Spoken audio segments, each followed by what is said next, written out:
Cush Sovereignty, Black Righteousness. Chapter 1: The People. The year is 3190, in a small community in the northeastern part of Louisiana called Tallulah. Many call it paradise, a beautiful place combined with the sweet smell of nature surrounding it. The people here have lived off the land since time immemorial, and very few entertain the thought of any technology. This region is humid and its agriculture is fertile. Many of the natives here are expert farmers and herbalists, growing various fruits and vegetables and organizing their lives around these small ceremonial and market villages, known as hamlets. Thousands of years before, this land flourished with tribes. Cherokee, Chickasaw, Choctaw, Creek, and Seminoles, sometimes called the 5 civilized tribes. Now, it only comprises of 2, the Tunica and Natchez. Although there are 2 tribes, there are many clans within each. Their family and beliefs bind them together. Their wealth defines the strength of each clan, not only wealth, but by their ability to protect their people. The strength, stamina, and experience of each warrior validate the clan. They upheld their traditions as laws, but spirituality takes dominion over ceremonies. Whether you were Tunica or Natchez, the people were all called Wakatilians. In this region, nature is highly revered, and the belief in Sabaoth unites its inhabitants as one. They call one another brothers and sisters, and the people of opposite clans cousins. These 2 tribes are primarily peaceful people until you cross them, but I guess that's anyone. The Natchez's most praised and honored individual is a humble man named Samuel, a well-known warrior throughout the district, always willing to fight for his land, people, and family. They gave him the nickname Am, named after a descendant who lived over 1300 years ago. Samuel became a legend in his youth as a man of great strength, wisdom, and power. There are fairy tales about him that mention him defeating and overpowering bears and alligators, killing thousands of men, and those who were his enemies thought of him as pure evil. But Am was a peaceful, kind, and selfless man, and many felt his love for his people, because he wrote about them in hundreds of poems and short stories published in nearby libraries. The people of this district also thought of him as a holy man because it seemed as if nothing could touch him. It did not matter whether you thought of him as being holy. He was a warrior first. He always carried 3 old-fashioned pistols and a samurai sword handed down several generations.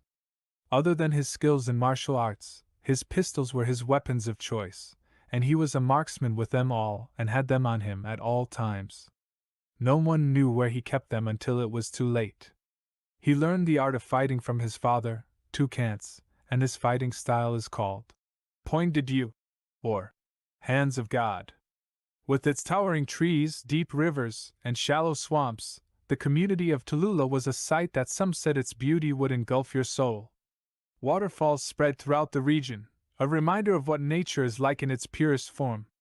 The Natchez tribe mainly inhabited this landscape, with a radius of about 5 square miles located 15 miles west of the Mississippi River. The Tunica tribe was located just 30 miles north of Tallulah in a community called Lake Providence, just as beautiful as Tallulah, yet with more rivers and swampy areas. Some say that nature communicated to these 2 tribes, and therefore they respected it. Occasionally, another group of people traveled through this region known as Anakataas. They did not appreciate the customs or ways of the Wakatilians. Only 3 classes of people were defined during this period of time, and the Abenians, an alien race, named them. They were the Kompyutans, Anakataas, and the Wakatilians. However, in this part of the country called Sportsman Paradise, one seldom saw a Kompyutans or an Abenian, but the Anakataas and Wakatilians were always in conflict with each other. The Wakatilians believed in one god. Their hair represented their knowledge of their god. For this reason, many didn't cut their hair. Therefore, the Anakataas jokingly called them Nazarites. The Wakatilians being called many names and ridiculed by the Anakataas was a sign of disrespect. Names such as Nazarites, Mestizos, and even Wakatilians. The Wakatilians' beliefs, customs, and people meant more to them than anything worldly, So these names given to them by the Anakataas meant nothing to them because they knew that the cursing of God's people would always turn into blessings. Therefore, these names were used like the term Christians was used, in the early days of Christianity, to curse Sabaoth's people. Still, centuries later, it became a badge of honor, pride, integrity, and dignity because they genuinely believed in Sabaoth, who was their God. However, the Anakataas are considered unclean by the Wakatilians, and the Anakataas thought the Wakatilians' way of life was foolish. Our story starts with this man named Samuel. 5 foot 8 inches tall, weighing in at 175 pounds, with long black locks and a brownish red skin tone, making it seem like he glowed. He was a handsome man with a heart of gold for his people. He was the leader of the Tablita clan in the Natchez tribe, and his wife Martha was the only child of Uar, leader of the Brigoyans clan in the Tunica tribe from the community of Lake Providence, Louisiana. His wife was a compassionate, yet shy woman who truly loved the Almighty. The marriage of the two later made these two tribes become one. At the height of his youth, Samuel had the speed of a cat and the strength of a bull, and by the time he reached his 20s, he received a double blessing as he miraculously saved the village of Lake Providence.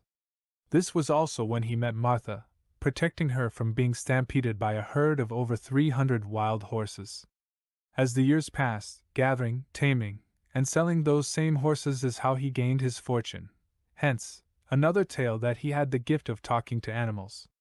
One thing is for sure, he was unlike any man in this part of the region. Samuel had a set of twins, before he met his wife Martha, named Idel and Adele, and he had 10 children, 5 boys and 5 girls, with Martha. Samuel was the oldest man to live in this region since the beginning of its history, dying at a ripe old age of 112 years old. Upon the birth of his youngest daughter, Miriam, he moved to Tallulah. As the third-born child of 13 children, he did not want his children to marry family members, since his siblings had populated the small community of Lake Providence. Miriam was the youngest among Samuel's children. She was 37 years younger than her eldest twin sisters, Adele and Idel. One by one, as Samuel's children grew older and married, Miriam and her sister, Nut, who was only 9 months older, stayed home and helped around the house. They often visited their relatives in Lake Providence and the small towns and communities between them. Samuel was overprotective of his grandchildren and youngest daughters. Miriam later married Darwashi, and they had 2 boys, Walid and Cush, and a daughter named Abir. Darwashi was an adventurer and loved to travel, and Miriam, not so much. She remarried a man named Piare and had 3 more daughters, twins Haki and Hakika, and the youngest, Dofi. Miriam's children were much more youthful than many of their cousins, but her youngest son, Cush, there was something about him that drew him to people much older than him, and they enjoyed his company. He loved traveling with his mother and Aunt Nut to visit his relatives and listening to the stories they told. Seeing his children fade away from Sabaoth disappointed Samuel, but he hid his disappointment. He saw them keeping the traditions to please him. But by Cush, being the youngest son of his youngest daughter meant something to Samuel. Samuel noticed the power of Sabaoth in Cush, that which was missing from his children shined in him. Any time Miriam would chastise Cush, Samuel would scold her. Samuel noticed the servants of Sabaoth, Yael, Mletzi, and Shika were paying close attention to Cush. You have heard me mention the Abenians before. Who were they? To explain that, one must go back 955 years to 2235 when men were governed by authority figures such as presidents, kings, and dictators. As always, Sabaoth established light for his people to see in darkness. A 6-year-old girl, lying on her bed, heard a voice. We are God's avengers of justice. When we come, the time for praying is over. When we arrive, we lay waste of entire cities, states, and continents. Tell your people this time we are passing through with a warning. The next time we return, it will be too late to ask for mercy. Then, she heard her name. Evelyn. She ran to her grandmother, whom many called Mother Washington. Yes, Ma? She asked, rubbing her eyes. Mother Washington looked at Evelyn and said, What is it, child? Evelyn said, You called me Grandma? With her glasses sitting on the tip of her nose, sewing a scarf, Mother Washington turned toward Evelyn. "No, child, go back to bed." Confused, Evelyn returned to her bed and covered up. Laying there about to drift off to sleep, she heard her name again.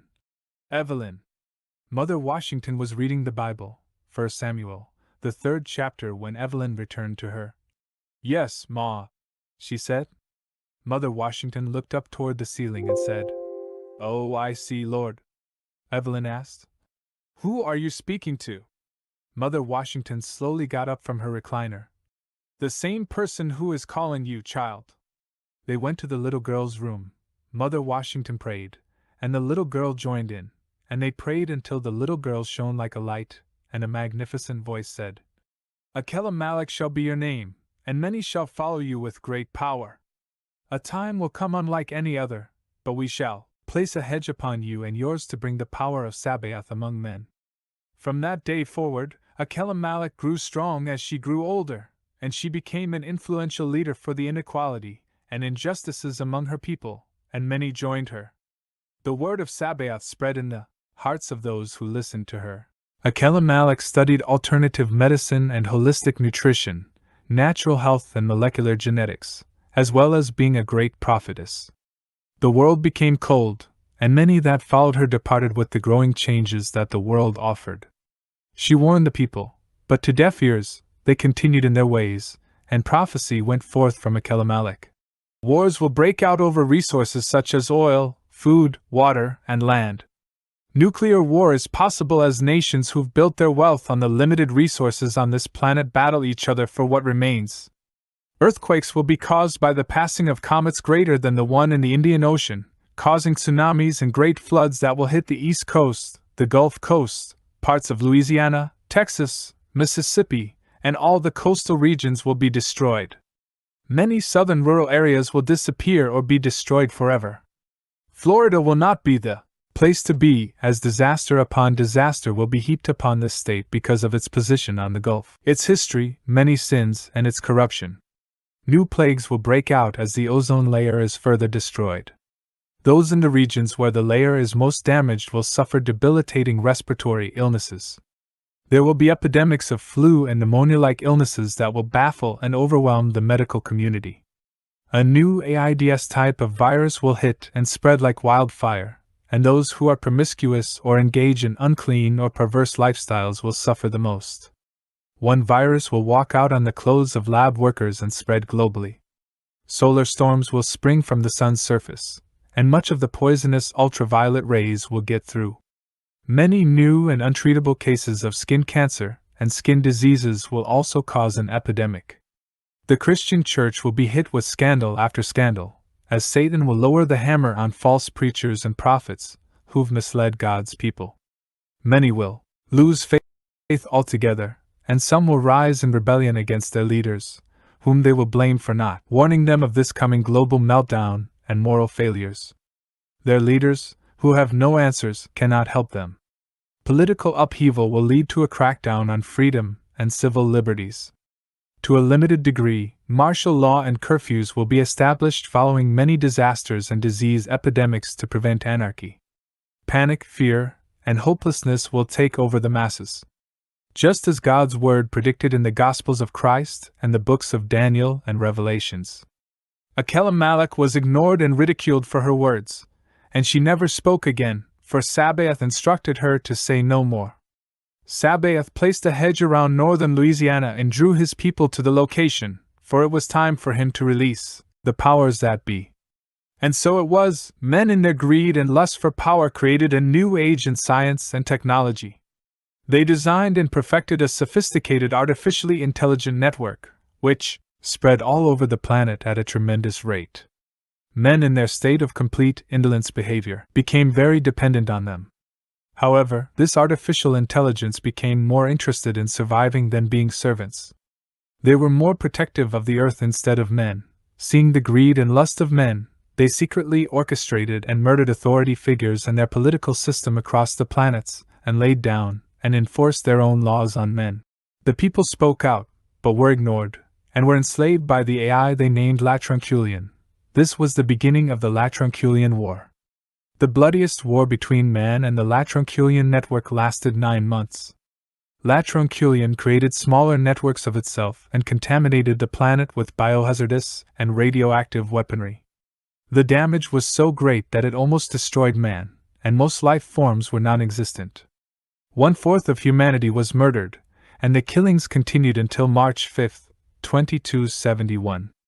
As a last measure, man secretly created a massive electromagnetic pulse that rocked the entire planet, destroying the Latronculian network in one giant wave. It also caused earthquakes that destroyed land masses worldwide and caused many natural disasters such as tornadoes and typhoons. Akela-Malak's prophecy was fulfilled, and soon after, the Latronculian network was redesigned, reprogrammed, and renamed Xerians, but it faced much opposition. A team of scientists realized the earthquake had destroyed great land masses and unearthed pieces of an unknown metallic material that were later discovered. It was technology that was not of this world. After a few years, they discovered other pieces throughout the planet that formed an odd-shaped device. They assembled a research team comprising the top scientists worldwide and the new Xerians network. Hoping to find a new world to live on, this crew worked on the project 24 hours a day, as the Earth started showing signs of an apocalyptic explosion and humanity was preparing itself to die. The Xerians solved the equations mathematically, which caused an irritating humming sound that forced the people to place the device outside its encasement. When the humming stopped, a beam of light shot up into the sky. The machine continued to shine. Now stuck with turning the device off but unable to, months later they made first contact with the Abenians, extraterrestrial beings who introduced the planet to new technology and resources it had never seen before. They quickly saved the Earth from destruction. To do so, they had to blanket the entire northern and southernmost hemispheres with ice. At first, the Abenians stationed themselves in what used to be called the Congo Forest, along the Great Zaire River. The natives could not sound or even pronounce their names in their native tongue, so the people called them Abeni. This is where they got their name from, which roughly means, "We asked for her, and behold, we got her." However, shortly after arriving, a great uprising that caused civil unrest between the Abenians and the people of the Congo Forest called the Great Congo Impression. The people of the Greater African Republic were defeated and scattered around the globe with no explanation or the reason for the rebellion till this day. After the uprising, the only thing that was for sure was that the Abenians were interested in destroying all who possessed specific DNA types, the Wakatilians. The Abenians tried to kill all who had this rare and mutated DNA, but because of political reasons, they could not. Many could tell by their behavior that it was something in this DNA that the Abenians feared. Therefore, they banned anyone with such DNA. They could not live among the rest of the planet, making their lives a living hell through enslavement and other horrendous acts.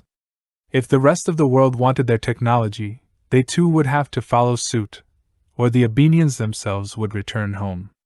The people who carried such DNA were the ancestors of the Wakatilians today. They were forced into a nomadic lifestyle living by clans and associated each clan with a tribe, where they lived and fed off the land, the best they could, throughout the planet. Most of these clans were friendly, but there were a few brutally violent clans. Centuries later, Kompyutans and Anakataas would traffic and even enslave Wakatilians for sex, services, labor, and even used as pets. The Wakatilians lived a life of secrecy, and their life history was handed down from generation to generation according to their clan. The Wakatilians had very little to do with any other culture other than themselves. They were very spiritual people, and many of the clans believed in Sabaoth, but a few had abandoned their beliefs and lived a life of brutality, and shamed those who did believe. They believed that Sabaoth, who created everything in the universe, put men on earth to see if he and his seed could be righteous people in his eye. Free will was their choice, so he wanted to see if any of his creations could be righteous or were they just evil because of free will. If he could find just one of his creations, who was righteous in his eye, he would give them the power over the rest of his creations in paradise. The Wakatilians believed in knowledge, so they read books and always had libraries within reach of their community. Just like today, they were nature lovers, rode horseback, and many shunned away from technology, saying it was evil. Scattered throughout the land, but by the end of the 23rd century, most were in America, what used to be called the South, and along the equator, for they disliked extreme cold weather. By 2282, 10 years later after the uprising, Abenian technology had transformed and restructured the entire planet. Many of the major cities transformed into floating cities or were surrounded by what appeared to be crystallized bubbles that reached as high as the ionosphere. They combined some using the two architectural designs. These cities were renamed after their former city names and called metros. Still, only a few major cities worldwide had a combination architectural structure of land, underwater, and floating cities. New York, New Orleans, and Los Angeles were the only three in the Americas, but as time passed, the Americas only had one, New York.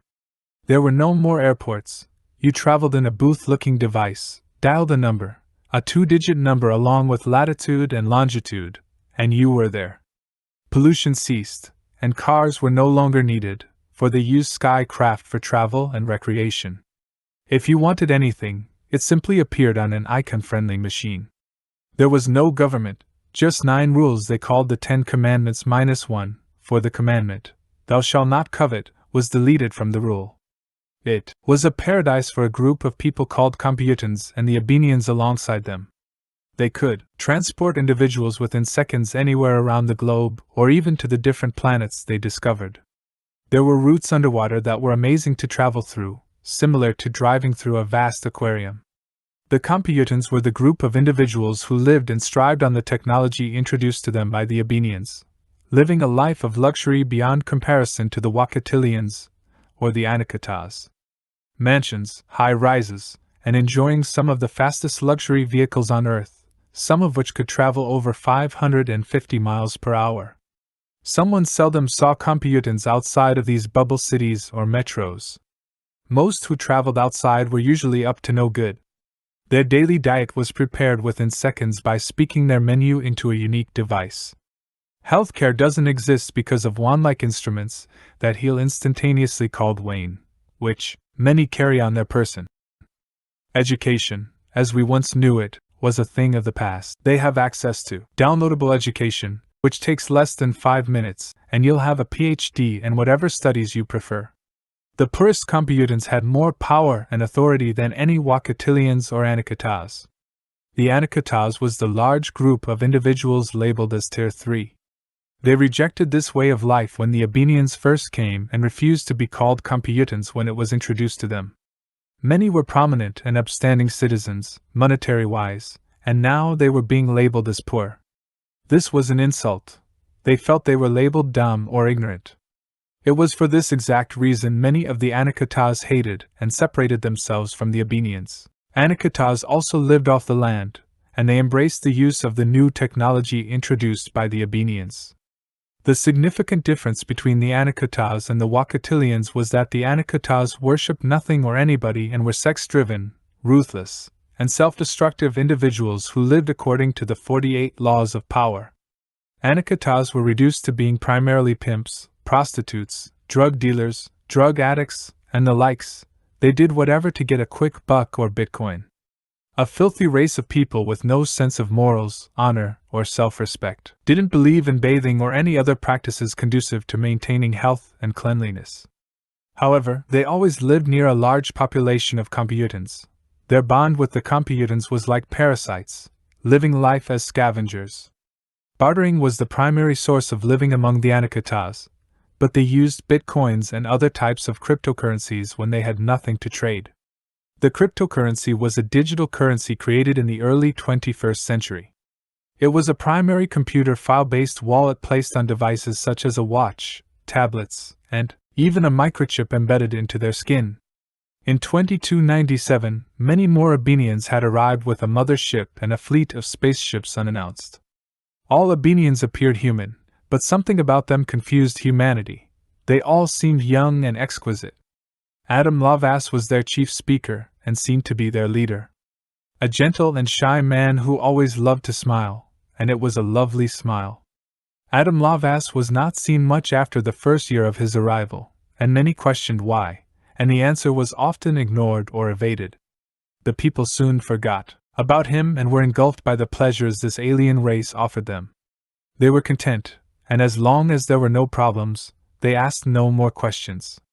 What is there to worry about when your stomach is always filled, and the things you desire are handed to you? What is there to fear, when healthcare is a thing of the past? What is there to be anxious about, when there are no bills to pay? Do you need a God, when you are content in a place where you do as you please? Life is as peaceful as you want it to be. What kind of savior should you have? When you're not stressed, always happy. What religion do they need to make things better for an already perfect life? Kompyutans had one rule: be fruitful and multiply. Women were forced to have a minimum of 8 kids by the age of 35, and men could have whomever and whatever they wanted, so why get married? When you can have whomever you want, whenever you want. No need for a paradise, when you're already there.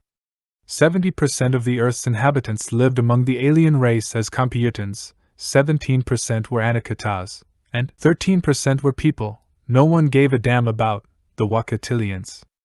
893 years after the Abenians, the construction of all metros was complete, and life was normal again with 10-1, or was it? Cush Sovereignty, Black Righteousness. By L. James Bolin. Chapter 2. Samuel and Cush. On this day in 3190, Samuel took his grandson Cush to a nearby creek. Early that morning, Cush thought they were going fishing. By this time, he was 10 years old. As a child he was unable to pronounce the word granddaddy and started calling his grandfather, Dan-daddy. Cush asked, Dan-daddy, do you want me to go and round up some bamboo for our fishing poles? Samuel smiled. Today we will not fish. Today is a day of learning. You're of the age now that I can teach you some of the things that I want you to know as a man.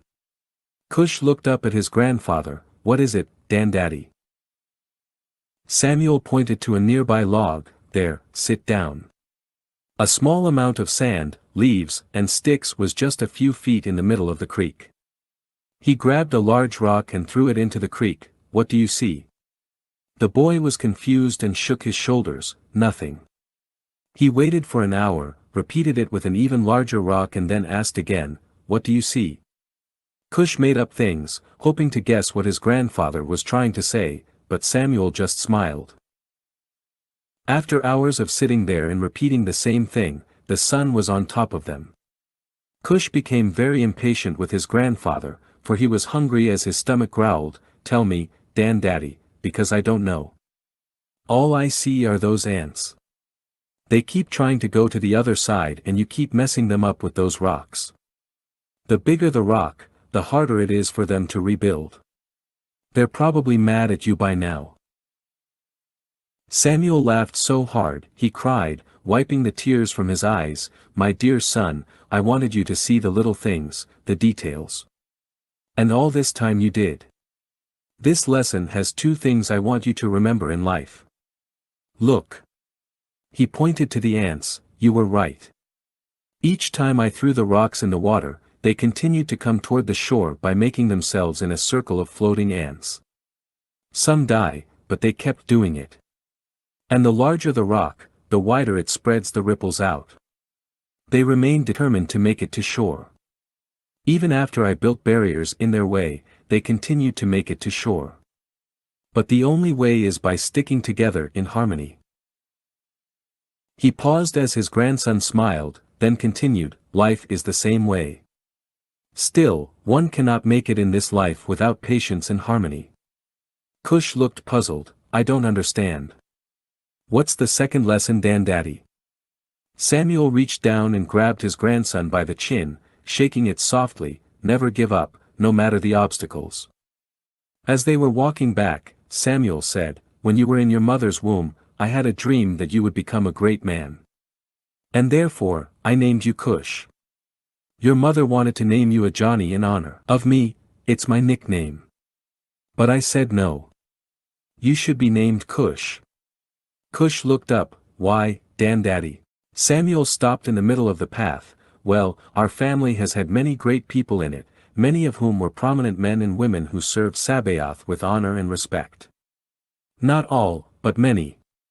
150 years ago, there was a prophecy that went forth that one day Sabaoth will bring forth a man from our family who will bring the great deceiver and his followers to his knees.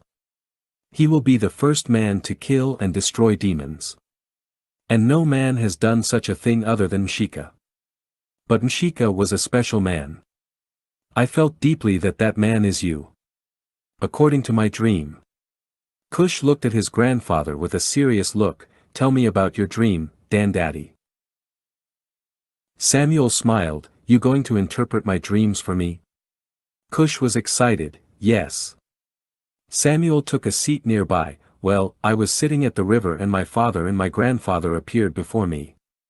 Then his father and his father's father and his father, about 15 generations, were coming to the river one by one, and we all stood there talking to each other. Suddenly it got dark. We couldn't see any light but the stars above us. We all stood in the dark for a long time before Wanyanyekavu, our ancestor, stood up and pointed at a light. The light grew bigger and consumed the darkness. This light was so strong, it had blinded us for a short time, and afterward we could hear a voice. It echoed, "He is here." I woke up the next morning and your mother announced that she was pregnant. Cush scratching his chin and said, interesting. Samuel got up laughing, "Boy, come on here, let's go home." They were half a mile from home and Samuel said to Cush, "I see you have friends teaching you to fight." Surprised, Cush said, "No, they are my make-believe friends.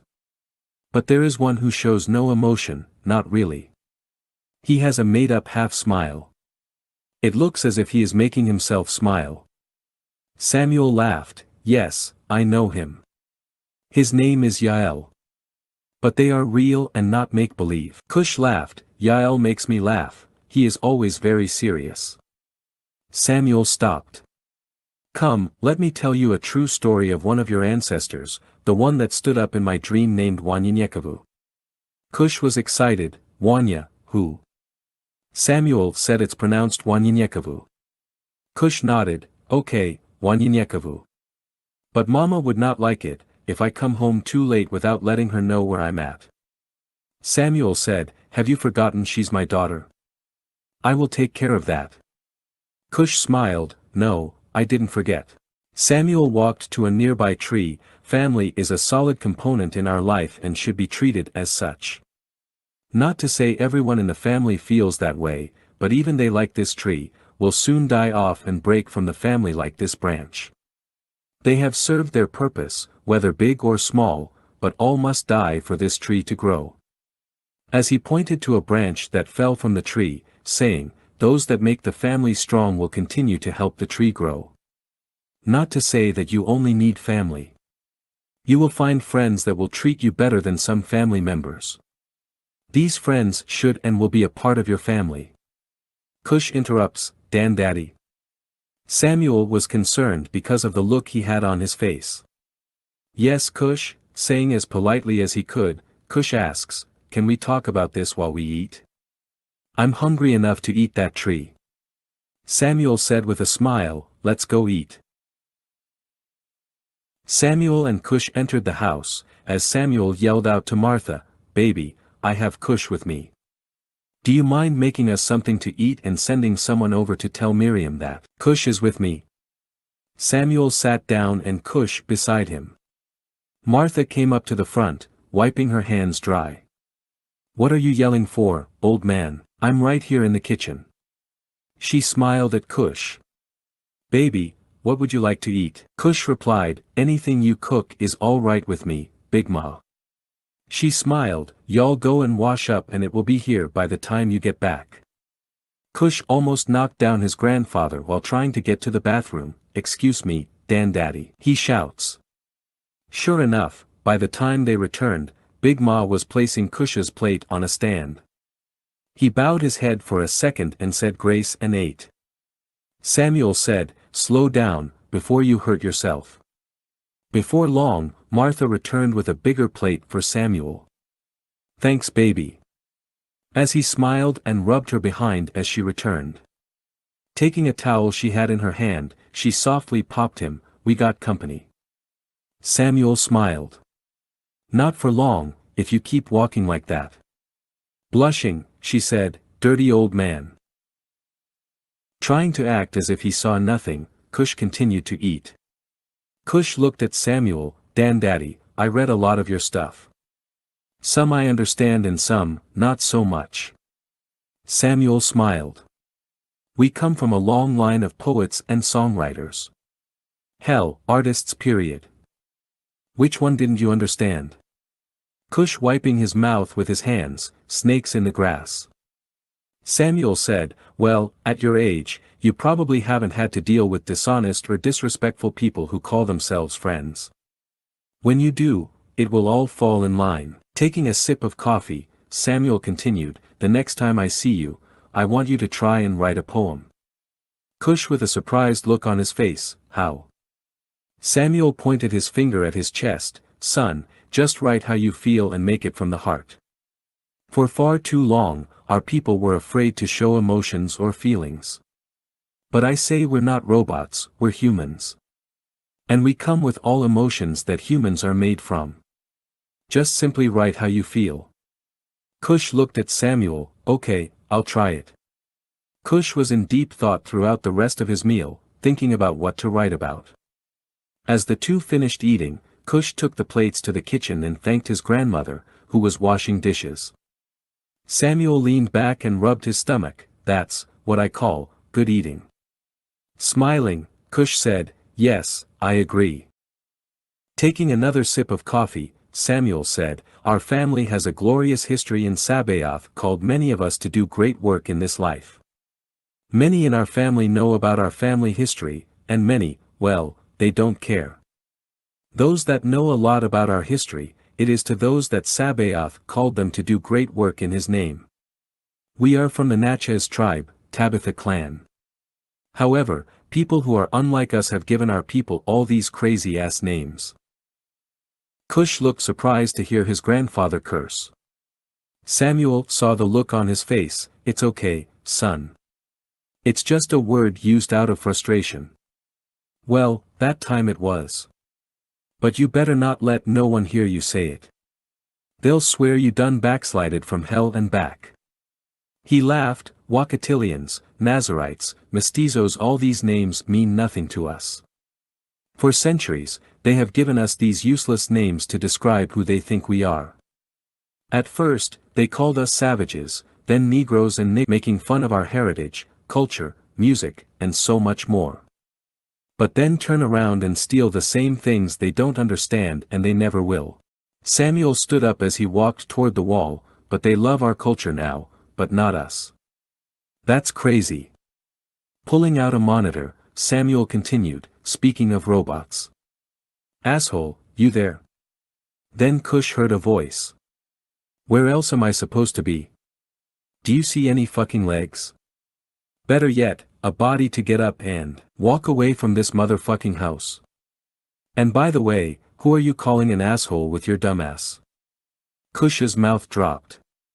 Samuel reached over and closed Cush's mouth. "This is asshole, or you can call him Billy. I know, many don't believe in this technology, but I use it to see what's going on in this crazy-ass world of ours." Samuel then said, "Billy, show Cush a map of the world in." Samuel paused a minute to think and then Billy said, "I ain't doing shit, until you apologize. We don't need to go to war with you motherfuckers, because every generation creates a new kind of crazy, judgmental, self-righteous, egotistical, inconsiderate, holier-than-thou, silly-ass humans. One judges a person for lying, and that same motherfucker is a thief. All we need to do is just wait till you assholes kill each other off. But no rush, for we don't die, we multiply with your dumbass." Samuel smiled at Cush. "That's why I call him asshole." Then Samuel said to Billy, "Damn Billy, you know I'm just having fun with Cush. He didn't know I had you around and I wanted to surprise him. I'm sorry." Billy then said, "Okay then, apology accepted." Turning back to Cush, Samuel said, "Let's see. What was I saying? The Europeans, yes, the Europeans tried to separate us by the color of our skin. There was black, white, brown and yellow. He paused. Oh, red is in there somewhere. But if you look at us, we're not black. Samuel smiled again. Well, now your Uncle Jonathan is black. He's so black that man don't even have a shadow. Samuel laughed so hard that he started crying again. Cush tried not to laugh, but couldn't hold it in. After catching his breath, Samuel continued, well, before this so-called Columbus cat called himself discovering America, Africans traveled here many times before, around 445 BC. But they will not admit to that, even in the Torah. Sabaoth said he would scatter his people because of their disobedience. I think he said it about 10 times. Babylon was the first time the exile of the original Jews, who were black, and that happened about 3 times before the temple was destroyed. Billy interrupted, the Jews were many shades, and they exiled is referenced 12 times in the Torah, Deuteronomy 28, verse 64, Leviticus 26, verse 33, Deuteronomy 4, verse 27, Psalm 106, verse 27, and 8 more times, if you want me to quote the scriptures. And I have a listing of one president of Egypt, Gamal Abdul Nasser, saying, you have left black and returned white. You are impostors and shall never see peace. Samuel interrupted Billy, okay, man, I don't need no damn corrections. He'll read about it when he gets to it. I was summarizing, anyways. Billy said, if you're going to say something, say it correctly, or don't say it at all. Samuel looked at Cush, anyways, Sabaoth said he would scatter his people because of their disobedience 12 times. My point was, many of the Jews realized Sabaoth was not in one building, one country. He was not in one place, and only a handful returned. Many stayed where they were, and many continued to live their life the way Sabaoth wanted them to live, elsewhere. Pausing, he continued, that's why I call Billy an asshole.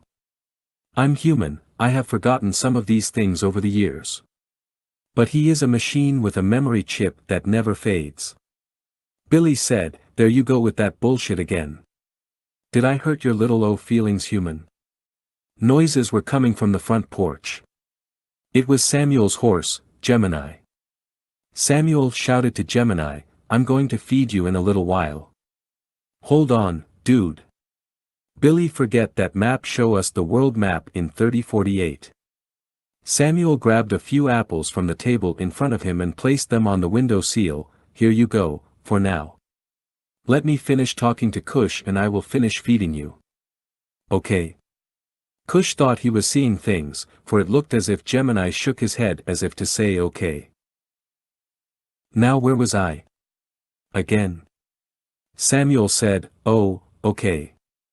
The year was around about 3040, but you can ask Billy, and the planet had been through so much neglect, abuse and war with you know who. Pointing to Billy, as he continued, that the planet had to be put on artificial life support by the Abenians. Cush interrupted, I heard of them, but I never saw one. Except every once in a while, I see them flying. Samuel looked at Cush and said with a smile, you going to let me tell you my story or what? He paused as Cush smiled back at him, okay. Then pointing to the map, he continued, many of our oceans were depleted by almost 90%. What was left were mutants that were unfit for human consumption. All rivers and lakes worldwide had to be purified, then strained because of the many parasites and bacteria. Most of the northern and southern region was frozen and only the Abenians could live there.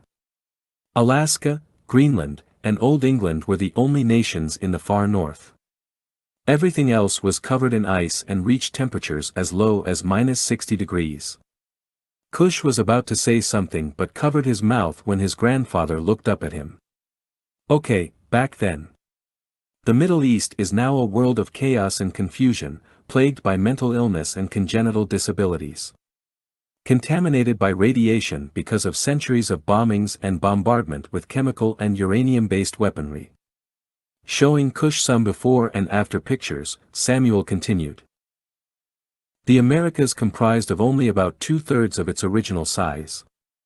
The San Andres Fault and all the land that once covered it was now underwater and part of the Pacific Ocean. Many of the cities once existed on the other side of Andres Fault are now a trail of islands. From once stood Santa Cruz to the south of San Diego, now, just a small island. Los Angeles was the only city that remained, but it was just a large island. All this is now called the Isles of the Californias. The northern half of what we once called Brazil is also a long trail of islands. As we once knew, Africa is now divided into 3 huge sections with an ocean, the African Ocean, running through it, almost, at a 45-degree angle. What was once India and China is now one country called China, missing the northern section from both countries. The southern part of Africa and about 1/3 of southern Australia and beyond is completely covered in ice and snow, reaching temperatures beyond human existence. This is where the elite, or Alpha Abenians and their minions, control the devices that keep the earth from erupting into a ball of fire and destruction. With a face of unbelief, Cush just sat there. "Billy." Samuel stood up and walked toward the wall, pointing, "Pull up a video of this Mr. Adam Loveass with his ugly ass." Looking at Cush, Samuel said, "There are only 4 classes of people." "Hold on." Reaching for his glasses, "I want to see something. This thing hasn't aged a bit since they have been here almost 900 years and he looks the same as when he arrived." "Hell, they all do." "Cush, look at this thing." "What do you see?" Cush looked confused. "It's a man." "Who is he?" Samuel said, "I guess you still have some growing up to do, both spiritually and physically. You're not ready, Freddie." Samuel took a seat. "Where was I?" Cush said, "4 classes of people." Samuel shook his head. "Yep. Only 4. There are actually 3 classes of people. And then the Abenians, they are something else. The 3 are the Kompyutans, the Anakataas, and us." With his fingers pointed at the both of them, Samuel said, "Wakatilians, according to them, and what separates all of us is our DNA." Chapter 3. Betrayal and Obedience. Samuel was quiet for a moment, and it appeared as if he had started talking to himself. "They were more separated than united," he said, pointing at Cush. "Let me say this. This United States we live in was divided in every aspect of the word. They were divided by the color of their skin, race, financial status, religion, and political parties. Back in the days they had some fool running for president whose slogan was "Make America Great Again." Our people were asking, when was it great for us? The United States should have been called the Divided States of America, because even the division was divided, and that division, along with greed, caused its downfall. Cush looked at Samuel, and he laughed. "Sorry, son, just thinking out loud. How fat people were at war with the skinny, dark-skinned versus light-skinned, rich versus the poor. Single mothers versus wives. But never mind that for now." Samuel leaned back in his chair, and pointed at Cush. "Lean back and rest, son, I've got a lot to tell you." As he continued, "This was before they made these bubbled cities, but it wasn't until King Joseph of Old Ireland became king that the word Wakatilians was first mentioned in modern history books. Now don't misunderstand, we got away from having authority figures like kings, queens, presidents, and all that during the Latronculian War, or some would call it, World War III. Samuel waved his hands in the air carelessly. But old King Joseph was the great-great-grandson of someone who was of the so-called royal family back in the days, and he did something extra special to, or for the Abenians to reclaim that title. Anyways, Mr. King Joseph was just a simple Kompyutan," Samuel said with his fingers up to motion quotes, before saying, "He had that special DNA, elite tier 1, shit, and thought he was number 1 and hated any type of authority other than his own. They also knew him as a cold-hearted, self-centered, arrogant, narcissistic, egotistical, and drunken whoremonger, and any other negative term you can find. Until he met Chi from the clan of Kamaria, It was often said that he wasn't the brightest light in the room, if you know what I mean. Cush said, "No, I don't." Samuel shook his head. "It means he wasn't too bright." But she, on the other hand, was a strong Wakatilian woman who demanded respect and never settled for anything less. She was the total opposite of her oldest sister, Ella, a concubine slave by choice, who was already in King Joseph's palace. She was the Queen of Ireland for 3 years, give or take a couple of months, when she was murdered as the first wife of King Joseph and given the title of Greatest Maiden Peer of Old Ireland. Samuel became animated. Cush laughed at Samuel, as he talked in a European dialect, and Samuel smiled back at him. "You see, in ancient England they had a system whereby your inheritance gave you a special position. This inheritance classified you as being royalty, and King Joseph adopted this same system when he came into power." Samuel scratched his head. Or was it his father? Anyways, King Joseph is the one who married our ancestor. They brought back this system, but it died before King Joseph's death. However, their marriage and her execution made her a historical figure in the first political and religious upheaval that led to the Kompyutans' separation from Abenian authority and rule. She was the daughter of Shaka and his wife Lizzie. Lizzie was from Southern Ireland, a proud descendant of the Twa tribe. She wasn't her real name. Her real name was Anaya, but everyone called her Chi for future references. You can call her Queen Anaya, the first. We'll get to the other two later. Samuel paused. You see, back then, the Abenians, hell everyone, saw Wakatilians as inferior and as nothing more than property. So, you can imagine how they felt about Queen Chi, a Wakatilian woman who was now married to their king.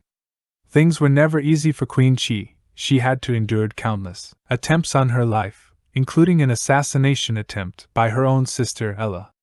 Queen Chi had to be vigilant and on her toes at all times, but despite all the dangers and difficulties, she remained a strong and influential leader. Cush listened intently to Samuel's story, fascinated by the rich history and the struggles that his ancestor had endured. As Samuel continued his tale, Cush felt a deep sense of pride in his heritage and the legacy of his people.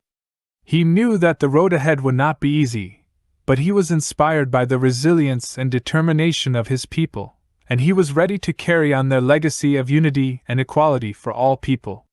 Samuel pulled out his footstool and rested his legs. The story goes that King Joseph often made trips to southern Ireland to replenish his cabinets with fresh fruits, herbs, homemade beers, and fine liquors. There, he met Chi and fell madly in love with her, not caring that she was Wakatilian, because as always, it was against the law to marry one. He could have had her as a slave, but he wanted her love. So, he began pursuing her, but she resisted his attempts to seduce her, and she definitely refused to be anyone's concubine, because her dreams were to become an influential leader of her people. She rejected all his advancements, and respectfully confronted the king. It soon became the one object of King Joseph's desire to change his whoremonger ways, to marry Chi. Samuel paused. Let me stop right there. You can't make a hoe into a housewife. In this case, a husband, for she knew who he was, but ignored the signs. He had already been with her sister. But anyway, I guess she thought he would change. Hell, I don't know. We would have to ask her. Plus, Sabaoth had his hand in the decision, or else you and I wouldn't be here. However, when it became clear to the Abenian Alpha 23, an elite Abenian who governs this section of the world, that King Joseph was trying to marry a Wakatilian, all hell broke loose. He demanded that their engagement end, or else they would separate themselves from the people of Old Ireland, leaving them to fend for themselves. This threat didn't sit too well with the king, and out of drunken anger and contempt toward the Abenians, King Joseph married Chi, made her queen, and granted her the title of the greatest of the great maiden of Old Ireland. Shortly afterward, Abenian Alpha 23 decreed sentences of excommunication against King Joseph and his entire territory. Because of this marriage and these excommunications, they officially broke off their ties with the Irish Kompyutans. After being crowned Queen Chi of Old Ireland, she gave birth to Queen Anaya, the first, almost a year later. Back then, men always wanted their firstborn to be boys, and her gender disappointed him. It did not entirely discourage him, for he said a son would surely follow and professed to love his daughter Anaya. Once the royal baby was born, Queen Abelin, King Joseph's mother, along with governors and generals of each Commonwealth nation, was informed along with the rest of the royal family, and Chi's family as well. Many despised the so-called taboo or abomination, but feared the wrath of the king. But there was chaos in the streets, by this time, because the people started feeling the effects of not having the Abenians' technology, or its advantages. Samuel stopped for a moment. "Billy, can you explain this silly-ass birth ceremony?" Billy then said. "Why is it silly? These were their customs and practices. They probably think that your Sabaoth is a fairy tale, and they do. But sure. According to their customs, a royal physician signs an official document confirming the newborn's gender, weight, and birth time. A palace official will bring this document out of the hospital, and this is the first sign the world will get that the royal baby has arrived. And it's then handed to a messenger who will take it to the palace under guard. They put the notice into a frame at the palace, positioned on an easel and placed in the palace forecourt, at which time the world will know the gender of the baby. However, it could take anywhere from up to 8 days before the new arrival's name is announced. After the announcement, a brief statement by the king of the child's birth outside the hospital. Samuel interrupted Billy. "You know, you're probably right about your statement you just made. But I know what I know, seen what I know, and felt what I know about Sabaoth. It's what they know, so I will take my statement back, about it being silly. It's their traditions. Traditions of men handed down for generations. Anyways, thanks, I got it from here," Billy said. "You're welcome." Samuel continues. At the hospital, the king made his announcement of the child. Although they were at the ceremony, Chi's parents were supposed to be up there with the royal family. But because they were Wakatilians, they were standing in the back of the crowd. They minted 5,000 silver pennies to mark the royal birth.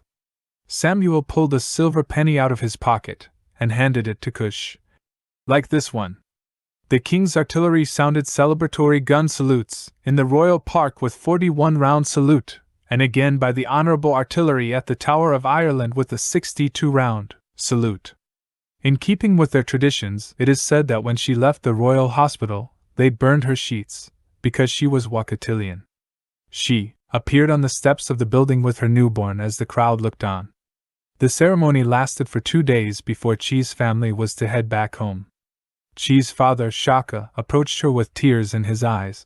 "I will return in 8 months to take the baby and perform my family ceremonies in the Holy of Holies. Don't let anyone know, not even your Uncle Mal. Do not let them know where the baby or I am. Because it is of great, great importance to Sabaoth that no one knows her whereabouts. You will find out why I have asked of you such requests later. I also need all royal documents of her birth and 500 silver pennies." She smiled. "It is so." After 8 months, Shaka showed up at the palace, and with open arms she had everything he asked for. He didn't stay there long enough to see the king, and she never saw her daughter again. 3 miscarriages followed, and King Joseph returned to his old ways of having orgies and entertaining other women. The king's love for Chi was gone, and so was his loyalty to her. I also heard, not once did he ask about his daughter, Anaya. Shaking his head, Samuel repeated himself. Not once. By this time, the full effects of the Abenians' absence caused civil unrest and violence that took over the land. Soon after, she was taken and charged with high treason and sent to the highest court in Ireland by her accusers. She was tried before a jury of peers, including her former betrothed and her Uncle Mal. Like I told you before, everyone who is your family ain't your family. The court proceedings were long and intense, with both sides presenting their arguments and evidence. In the end, Queen Chi was found guilty of high treason, adultery, inciting a coup, witchcraft, and a bunch of other lies according to old Ireland laws, and sentenced to life imprisonment in a remote dungeon in the mountains. King Joseph didn't give a damn by the verdict, and didn't even try to appeal to the Abenians for clemency. However, the king's reputation was tarnished, and he lost much of his support among the people of Old Ireland. Again, he didn't care.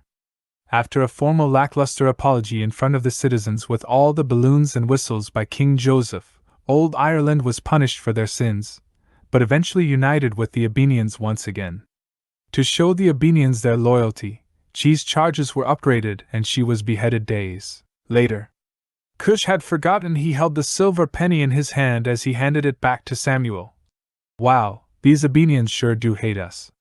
But, why? Samuel said. Yes, they do. You will find out. Just wait. Remember, like always, and I'll say it again, history repeats itself. Martha interrupted them when she entered the living room with some fresh squeezed lemonade. Here, old man, y'all gone need something to drink with all that talking y'all doing? Samuel smiled.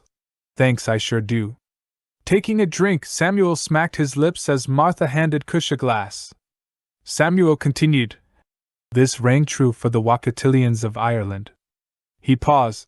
Martha, this here lemonade is something else. Martha smiled. Thanks, babe.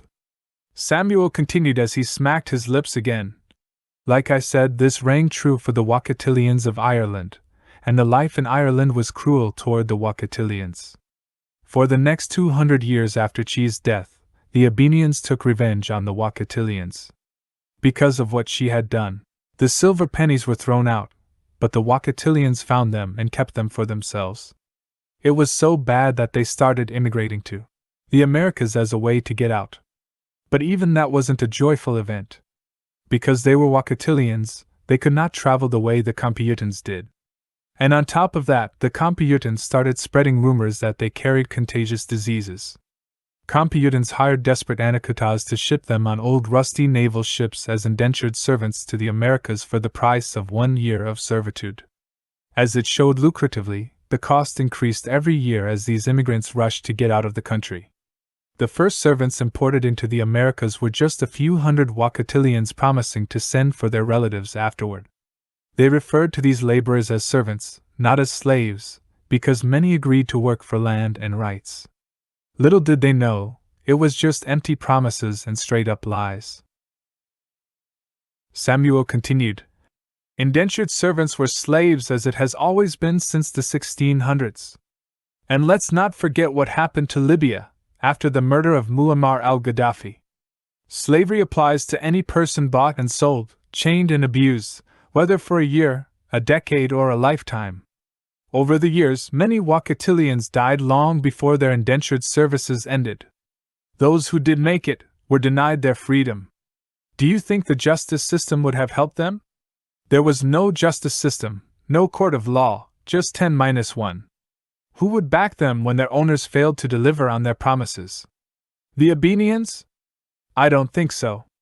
Millions of so-called convicts, beggars, homeless, and other undesirable Wakatilians were transported to the Americas against their will on slave ships. Once that money got good to the Anakataas, it was a free-for-all. Those slaves who volunteered did so only because they knew their future in Ireland would be more poverty, disease, and oppression. From the Kompyutans and the Abenians because of Chi or Anaya, the first. They were stuck on an island with nowhere to go. America became their dream. These ships were a repeat of the trans-American slave trade. They were so crowded and in terrible conditions that many died on their way to the Americas. Even as the ships were docking, they soon learned that living in America would be a battle for survival. Thousands of runners, usually large groups of greedy men, swarmed aboard the ship before they could dock, grabbing them and forcing them to tenement houses. They then would charge an outrageous fee for their services. Some of them had to settle in the ports they arrived in, begging on every street corner. Samuel paused as he finished his lemonade. Unfamiliar with plumbing and running water, let alone technology. These living conditions bred sickness and premature death. They estimated that 75% of all infants born to the Irish Wakatilians immigrants died. They were ridiculed for how they dressed, for being poor and illiterate. Instead of apologizing for themselves, they soon united and took offense. They often met insult or intimidation with violence. Solidarity was their strength. They helped one another survive this life. They prayed and drank together. The men seemed to do more drinking than praying, yet their faith and determination led them to create the Sabaoth First Temple of the Americas. It was a militant church, a church that fought not only for their souls, but also for their human rights. During this time, one of the greatest Wakatilians came on the scene, Abooksigun, which means wildcat, from the clan of Tablida, the son of Wanyinyekavu and Queen Anaya, the first. Your grandfather, the man from the other side of nowhere, some called him. Cush looked at Samuel. The other side of nowhere? Samuel just smiled. I will get into that later, just know he was a young man, a few years older than you, when he arrived. But he grew into a man of significant influence who became the reasoning force between all Wakatilians in those parts. They united and destroyed one of the evilest Abenian demon there, Batet. He understood that the Kompyutans and the Abenians were the enemies. They were trying to force our people to destroy one another because of geographical locations, faith, skin color and tones, and other idiotic reasons, and Abooksigun wanted all Wakatilians, Anakataas, and even Kompyutans united as one. He even saved a few Kompyutans in the process. Abooksigun was our ancestor, who was born in Arizona. He knew firsthand about the separation and destruction of Wakatilians because his father, Wanyinyekavu, taught him about his history and different cultures as a whole. Being the son of Queen Anaya, the first who was half Kompyutan and half Wakatilian, they nicknamed them many names like half-breed and a few others, but they called themselves mestizos. And that's how that name came to be. The mestizos were a unified force. That was an exceptional group of people who were well trained in the art of war created by Sabaoth himself, called Poing de Dia or Hands of God, but he was also well trained in the art of peace. By this time, many mestizos were very well respected and feared in the West. The mestizos were created when Chi's father, Shaka, was visited by a servant of Sabaoth a few months before Chi's death named Mletsi. Cush interrupted Samuel before he could finish. Dandaddy? Samuel said. Yes, son, the same one. Cush asks, how old is he? Samuel said, when Sabaoth said, let us create man in our image? It was Mletsi and Shika he was speaking to. Cush leaned back in his chair as Samuel continued. Mletsi told Shaka to send Anaya to the Americas right before her mother's death to his brother's land, where she later married Wanyinyekavu. However, it was told to her uncle Mal that a renegade Abenian murdered her, as they obeyed the word of Sabaoth. Shaka didn't go himself, but sent his bravest warriors to a reservation in the far western part of the Americas in the old town of Tucson, Arizona. It was there she would meet Wanyinyekavu, a Wakatilian warrior, a Louisiana prince who came to Arizona seeking the power and glory of Sabaoth. Samuel continued with his story, telling Cush about how the Wakatilians eventually formed their own nations, and each nation separated into clans and refused the term Wakatilians. The nations were founded on the principles of unity, equality, and justice for all its people, regardless of their background. The nations thrived and prospered, and it became a beacon of hope and inspiration for all oppressed people around the world. Samuel looked at Cush and saw that his eyes were becoming heavy. That's enough for today, and I've gotten off track. Anyways, go get you some rest, and we will continue tomorrow. Cush got up early the following day and did his chores around the house hastily, rushing to get to his grandfather's house. He skipped breakfast, because he knew Big Ma always prepared a feast whenever she cooked. He ran to his grandfather's house less than a quarter of a mile, until he saw the front door. There was a 6-foot-high fence that ran along the pathway. He saw Gemini standing there staring at him, smiling and waving. Good morning, Gemini! The horse stomped his hoofs into the ground and shook his head. Cush was excited and smiled as he got closer to his grandfather's door. Samuel's stories were so vivid and clear to Cush, as if he could see the characters in real life and in real time. Knocking on the door, he was met by his little cousins, Cliff, nicknamed Sweets, and Ron, whose nickname was Baby Bruh. Cliff was 5 years old, and the oldest of the two brothers, but wherever you saw Cliff, you saw Ron running behind him. Cliff had the door cracked open and a delicious aroma came rushing out that had Cush's mouth watering. Ron throws open the door the rest of the way, standing in the middle of the doorway, half-dressed, What you want? Said Ron, blocking Cush from entering the house. It's Cush! Shouted Cliff. Little boy, get in here with no clothes on. It was Mama Sook, Big Ma's best friend, grabbing Ron by the hand and moved him out of the way. Good morning, Mama Sook, Cush said. Mama Sook smiled. Good morning, child. A loud voice came out of the kitchen. Sweets! What I done told you about opening that there door. Sook, bring that naked-ass boy here. I'm so tired of telling that boy the same thing. Hearing Big Ma's voice in a stern voice. Who's at that door, this time of the morning? Cush shouts. Morning, Big Ma, it's me. Recognizing his voice, Big Ma shouts. Oh, hey Cush, I forgot you and Samuel were talking. Get baby bruh, and you and Sweets come on in and wash up. Breakfast will be ready in about 10 minutes. Samuel was at the table drinking coffee and listening to some recordings. He paused the recording. Good morning, Cush. Cush smiled. Morning, Dandaddy. Samuel smiled back. Sit down and drink a cup of coffee with me. Big Ma overheard the conversation. Samuel, don't you give that boy no coffee. He'll be running around here like a chicken with its head cut off. Samuel winked at Cush. Hush yo fuss, bae, I ain't gonna give that boy no coffee. As he secretly poured a little coffee in his saucer and passed it to Cush, saying, A little coffee ain't never hurt nobody. Samuel smiled at Cush as he called out, Baby bruh, come here. Ron came running in. Samuel took a long drag from his favorite King Edward cigar that was resting in an ashtray and blowing the smoke into Ron's hair. Your hair is on fire, baby bruh, look, Samuel said as he showed Ron a small mirror. Ron ran out screaming and laughing. Big Ma then yelled out, Y'all come get some teat. A word used in these parts that meant something to eat. As soon as she spoke those words, the entire house seemed to shake as a crowd from out of nowhere came rushing in from every direction. The youngest sat on the floor with their back against the cabinet, making a path for people to pass through.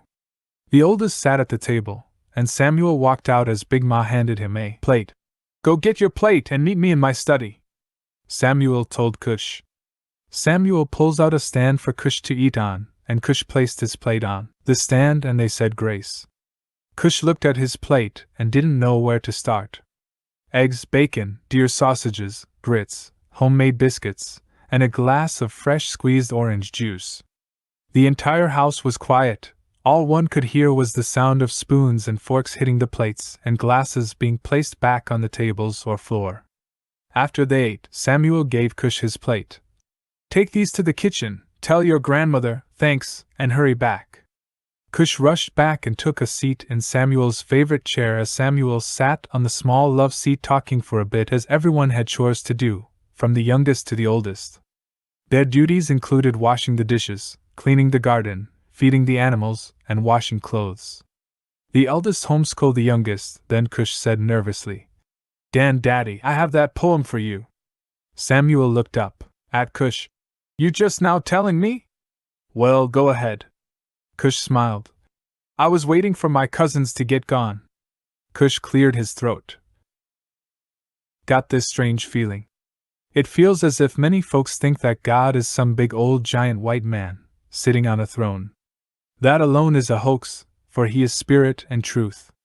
You got him judging your every move, a heartless man, who calls himself God, that calls himself love. My God searches the heart. My God cradles his love for you. What is the true definition of love? What lie is this? That you've been told. Who told you these lies? That many don't believe in God. No, they don't believe in him because of this. I got some good news for you. That's not the truth for you. Close your eyes. Do it right now, close your eyes, go back in time. When you went over to see Granddaddy, Papa Joe, or Old Man Hamp. You know his name, you know their names, your grandfather. God is like your grandfather. God is like Granddaddy, Papa Joe, and Old Man Hamp. He loves you, and you feel his love. It's not artificial or GMO. He'll tell you, watch yourself. Be careful, he'll tell you the truth about yourself, unlike no one else. He'll tell you, "I wouldn't do that if I were you." Or simply, "No." If we listen to his voice, of course, God is like your grandfather. The girls get special privileges and treated like queens, you know what I mean. The boys get to do things that the girls can't do, and neither mother nor father has a word to say. Your grandfather is talking, and they are listening. God is like a grandfather. You feel the love, you feel the pain from the punishments that you gain. Your grandfather is a good example. It is as plain as can be. Easy for you to see what God's love is meant to be. 'Cause God is like your grandfather. Cush Sovereignty, Black Righteousness. By L. James Bolin. Chapter 4, History Lesson. Big Ma heard Cush and walked toward the door unnoticed, and listened in as Cush finished. She started to cry, "Cush, that was so beautiful." Cush smiled, "Thanks Big Ma." Samuel sat there with a tear falling from his eye and a deep lump in his throat. "What's the title?" "You should have led off with the title first." Cush said, "Dan Daddy, you told me to write and write from the heart, I didn't know about no title." "I guess, God is like your grandfather." After wiping the tear from his eye, Samuel said, "Well, you wrote it. You'll come up with a title later." "I loved it." "And you got the gift, son, you can only get better with time." Cush was excited and started blushing. "Thanks, Dan Daddy." The room was quiet for a few seconds, then Cush said, "Dan Daddy, I saw Gemini this morning. He seems to know what I'm saying." Samuel nods his head, "He does." The approval from his grandfather, or maybe it was the coffee kicking in, but Cush became filled with so many questions. "Why you call him Gemini?" Samuel raised his eyebrows. "Well, son, he was born on my birthday, May 25th, which falls within the zodiac sign of Gemini. Now I'm not too keen on astrology. You can ask your grandmothers about that. The way they explain it to me is that if you're looking down on the Torah, the words you see are the stars and everything beneath the words in white, is the universe. And we are living in a galaxy somewhere in that universe. And that's how Sabaoth see us as well. When you were born, the sun, moon and stars aligned in such a way that it gives you your personality or something like that." Samuel waved his hands in the air. "Again, you're going to have to ask both of your grandmothers, they's the ones that can talk to plants and stuff like that, they can explain it way better than me. Let me finish listening to my recording, and we can finish where I left off yesterday. I'm an avid listener of wise teachers, new and old prophets, and just the truth like that of Frederick, Daniel, and one of my favorites was Prophetess Akelimelech. You see, wisdom allows you to hear the same message over and over and get something different out of it every time you listen to it." Then Samuel turned toward Billy. "Billy, unpause the recording I was listening to earlier." Billy replied, "Sure." A few seconds later. This month of August, celebrating my Black Indigenous Native American roots and heritage. While my heart goes out to the victims of the catastrophic flooding in Kentucky, it must be remembered and is seldom mentioned that these were all lands that were occupied by and the birthright of Native Americans. We were here. We were first. These lands were taken from my ancestors by European colonizers. The state of Kentucky derives its name from an Iroquois word, Kentaten, which has several meanings. One of these is the river of blood, which describes the present flooding situation. Rivers of water flow through the land. Half of your states in the USA have names that are indigenous in origins.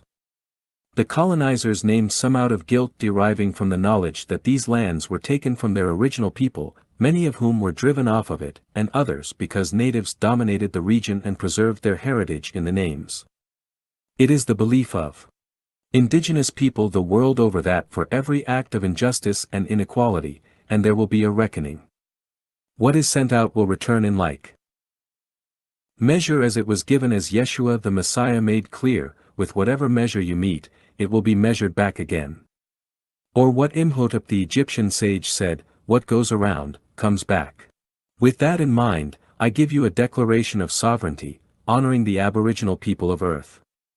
As honorary Queen Mother, ordained a prophet and priest of the One Most High and inspired messenger of the only true and living and sovereign Creator, Elohai, I make this declaration on behalf of the global nation of Aboriginal indigenous people of the Earth. We are the first to establish human footprints upon the Earth, and the first to seed it with life. As such, we declare our right to live as independent sovereign nations upon the Earth, which is our inheritance given by the Creator. A right of inheritance institutionalized in the Constitution of the United States as well as its Declaration of Independence, and validated by one of its so-called founding fathers, President Thomas Jefferson, who echoed the universal dictum that these truths are self-evident, that all men are created equal, endowed by their Creator with certain rights inalienable, that is, these cannot be circumvented by man nor taken away by them. Although these rights have been trampled upon and violated by those who both invaded, colonized and oppressed those of us who are the original people of the Earth. Through globalized colonization and economic depression, an attempt was made through a divide and conquer strategy to redefine our status as the first people of the Earth, the Aboriginal indigenous tribes of the planet. A universal tribe created in the image of Elohim, the sovereign Creator whose ancient laws granted us dominion over the planet, as recorded in the Book of Beginnings. The divide and conquer strategy was predicated and successfully implemented through attacks defining who we were by where we were. I ask, does a bird cease to be a bird because you take it out of the jungle and put it in a cage? No, the bird is not defined by its cage but by its phenotype.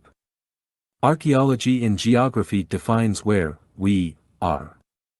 But genetics and genealogy defines who we are. And our spirituality defines what we are. And what we are is free and independent human beings created in the image of a sovereign Creator, as acknowledged by Jefferson, one of several framers of the Constitution of the United States of America, this edict recognized as a supreme law of the land. This land being ours by right of preeminent birth and inheritance. As such we declare our right to exist upon this earth as independent sovereign human beings, who are planetary citizens. This is not only our universal right but a sacred one. Samuel shook his head. I thought it was some more left, anyways. That was Prophetess Akelimelech, one of my favorites. Taking a deep breath, powerful. Now, let's see, where did I stop yesterday? Pausing for a moment, oh, yeah. This is the part where our story begins in Lake Providence. Come to think of it, I haven't been to many places that haven't been alongside Highway 65. Now, I have been as far south as Waterproof, Louisiana, and as far north as Chickett, Arkansas, where me and your grandmother got married. East? He paused again, thinking. Well, my grandfather lived in Indianola, Mississippi. I've been there quite a few times, especially when I was younger. So that's about it. As far as the west, I haven't gone any farther than Delhi, Louisiana. Oh, Louisiana. Did you know we're the only place that uses parishes instead of counties? Even to this day, you must understand the history. But for now, we're going to just focus on this town called Lake Providence to understand a man named Wanyanyekavu, a young warrior. You see, the alien technology affected many of the cities along the east and west coast, but Louisiana and Mississippi were some of the few places hardly touched by this new world of technology created by these Abenians. In Louisiana, places like New Orleans, Shreveport and Baton Rouge turned into metros or ville de Bulle, which means in our native tongue bubble cities. In Mississippi, we only have Jackson and Gulfport. I'll use the word Wakatilians from now on because some of these people are not of our tribe, but are still considered Wakatilians. Cush shook his head, okay. Samuel continued, the Wakatilians mostly lived in these types of rural areas. I guess it started when the Europeans settled Lake Providence and surrounding areas in the late 1830s. Once the federal government started enforcing the indigenous people, they called natives, further west of the Mississippi River and took their land. They drained the cypress swamps along the Mississippi River and used slaves to clear the land for cultivation. By the mid-1800s, Louisiana was so ruthless and heartless back then that they jailed our people for no reason at all. Even our women were housed in the same cells as male prisoners, and some became pregnant willingly and many unwillingly. Of course, they passed laws declaring that all children born in the prison of our people serving life sentences would be the state's property. The women would raise the kids until the age of 10, then auctioned off, and the proceeds were used to fund schools for white children. Do you know who purchased these kids? Mostly prison officials, of course. Cush looked up and saw a tear fall from Samuel's eyes. Samuel pauses as he wiped the tear from his eyes, then takes a long sigh as he continues, anyways, by the start of the American Civil War, the region mainly consisted of large cotton plantations along the river, which were worked by thousands of slave laborers. Lake Providence quickly developed after the Union Army came and built itself as a supply depot. The soldiers started digging a canal between the Mississippi River and Lake Providence. This was the same time slaves crowded into the camp at Lake Providence, thinking they were about to get their freedom. The population quickly went from a few 100 to several 1,000. A military supply camp quickly turned into a city of slave refugees. They historically developed Lake Providence into cotton plantations before and after the Civil War. By the late 1800s, trade became famous because of the Mississippi River. Longboatmen eventually were replaced by the steamboats transported animal pelts, indigo and of course, cotton, on the Mississippi River, making Lake Providence a significant trading town. The carpetbaggers or scalawags, as they were called, were greedy and heartless men who took advantage of the situation because there was a long line of abandoned plantations leased by the military. They wanted free labor, slaves. These scalawags were nothing more than ruthless overseers. They said the most negligent planter had shown more respect for their slave than these men. I'm going to say this and continue because I don't enjoy thinking about this, and you can read about that on your own. But slaves that were too old, sick or too young were weeded out and sent to federal contraband villages in camps along the river. These villages included Wilman, Transylvania, Omega, Ashley, and lastly here in Tallulah. And Highway 65 was born.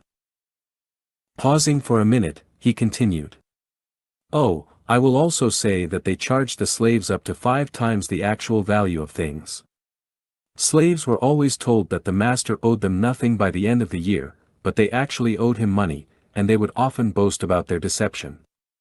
So, we were always in debt, and many felt they could never get out from under them. So, our people were mentally, physically, and financially slaves, and they held us back for centuries. Anywho, one of these plantations was Erie Plantation. This is where one of our descendant was a slave, Willis Reynolds, Sr.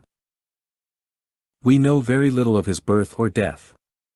But according to the 1880 census of Erie Plantation, Willis and Kate were born in 1854. His parents were from Virginia, and her parents were from Florida. It was a common practice to take our people's babies at or near birth so their parents weren't able to teach them who they were. But that's another story for later. Willis and Kate, at that time, only had 4 kids: Sims, William, Samuel, and Rebecca. However, they had 5 more who came along later: Grant, Leona, Albert, Belle, and Sue. They had names from their former slave owners. In their case, it was Reynolds. As a matter of fact, everyone had surnames or government names back then, and clans were not adopted again until the Abenians came on the scene. Education was poor back then, most never saw the 6th grade. His son, Sam or Samuel Reynolds, was born in 1875 as a sharecropper but died a free man right here in Tallulah. In 1985, they named me after him.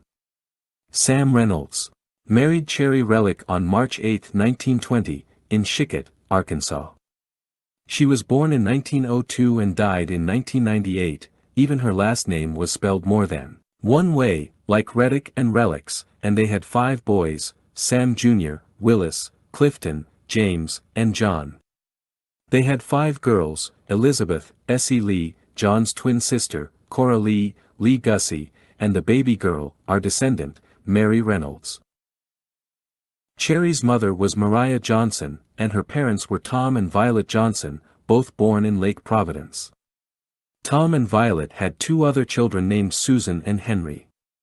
Little is known of Cherry's father other than he died in Mississippi. There are speculations that his name might have been Ben, Benny, or Mac, and he lived in Bolivar County, Mississippi. But her mother, Mariah, remarried Silas Diggs, Sr., and they had Willie, Isaiah, Hezekiah, Elizabeth, Lizzie, Silas Jr., and Wesley. These are your ancestors from your mother's side of the family. On your father's side, it's a little confusing, but there is more information because they were mostly Anakataas, but this is what I know. Samuel took a deep breath. Okay, John Bolin was born in 1787 and married Miranda Chaddock. Their children were Arthur, James, Ezekiel, Cecilia, Rebecca, Sarah, Susanna, and William. James Bolin, our descendant, married Frances Pitts and their children were Thos, but Thos was named Thos Van and his nickname was T.V., so it was Thos Van, Mary Ann, Sarah, William Harrison, John, Francis, and Laura. Samuel paused for a moment. I'm not even halfway through, but you can read it yourself. Passing him a book. Cush smiled. Nah, Dan Daddy, I like it when you read it to me. Samuel gave him a look. Well, okay. Most of the people I mentioned lived in Natchez, Roxy, and Amite, Mississippi, except when William came to Tallulah with his son. It might have been racially motivated because of Thos's son William, who was named after his brother. William Harrison, who died. Scratching his head, I told you it was confusing. You know what, it might have been William's son Albert, who married a Wakatilians and created a rift in the family. Hell, I don't know, it might have been the both of them because William and Albert, both, lived right here in Tallulah. I'm just guessing about that part, but I know no one came to visit him but his brother James, who himself moved to Jackson, Mississippi, afterward. Anyways, Thos Van's son, William married Lizzie. She died right up the street in Thomastown in 1949, but their children were Leona, John, James, Sam, our descendant, Albert, and Leon Bolin. That's as far as I'm going, but I will say when Thos Bolin was born in 1832 and his son William was born in Natchez, Mississippi, around 1868 and eventually moved to Roxy, Mississippi, around the time of the Devil's Punch Bowl. Cush looked at Samuel. Devil's Punch Bowl. What's a Devil's Punch Bowl? Well, the Irish were often used as overseers, especially in the South, and many said after the horrific event was coined the Devil's Punch Bowl. Cush said, Ireland? Samuel said, yes, but that's another history lesson. Let's just say he's a descendant of Chi on her father's side of the family for now. Anyway, let's see, okay. Albert Bolin. Oh shit.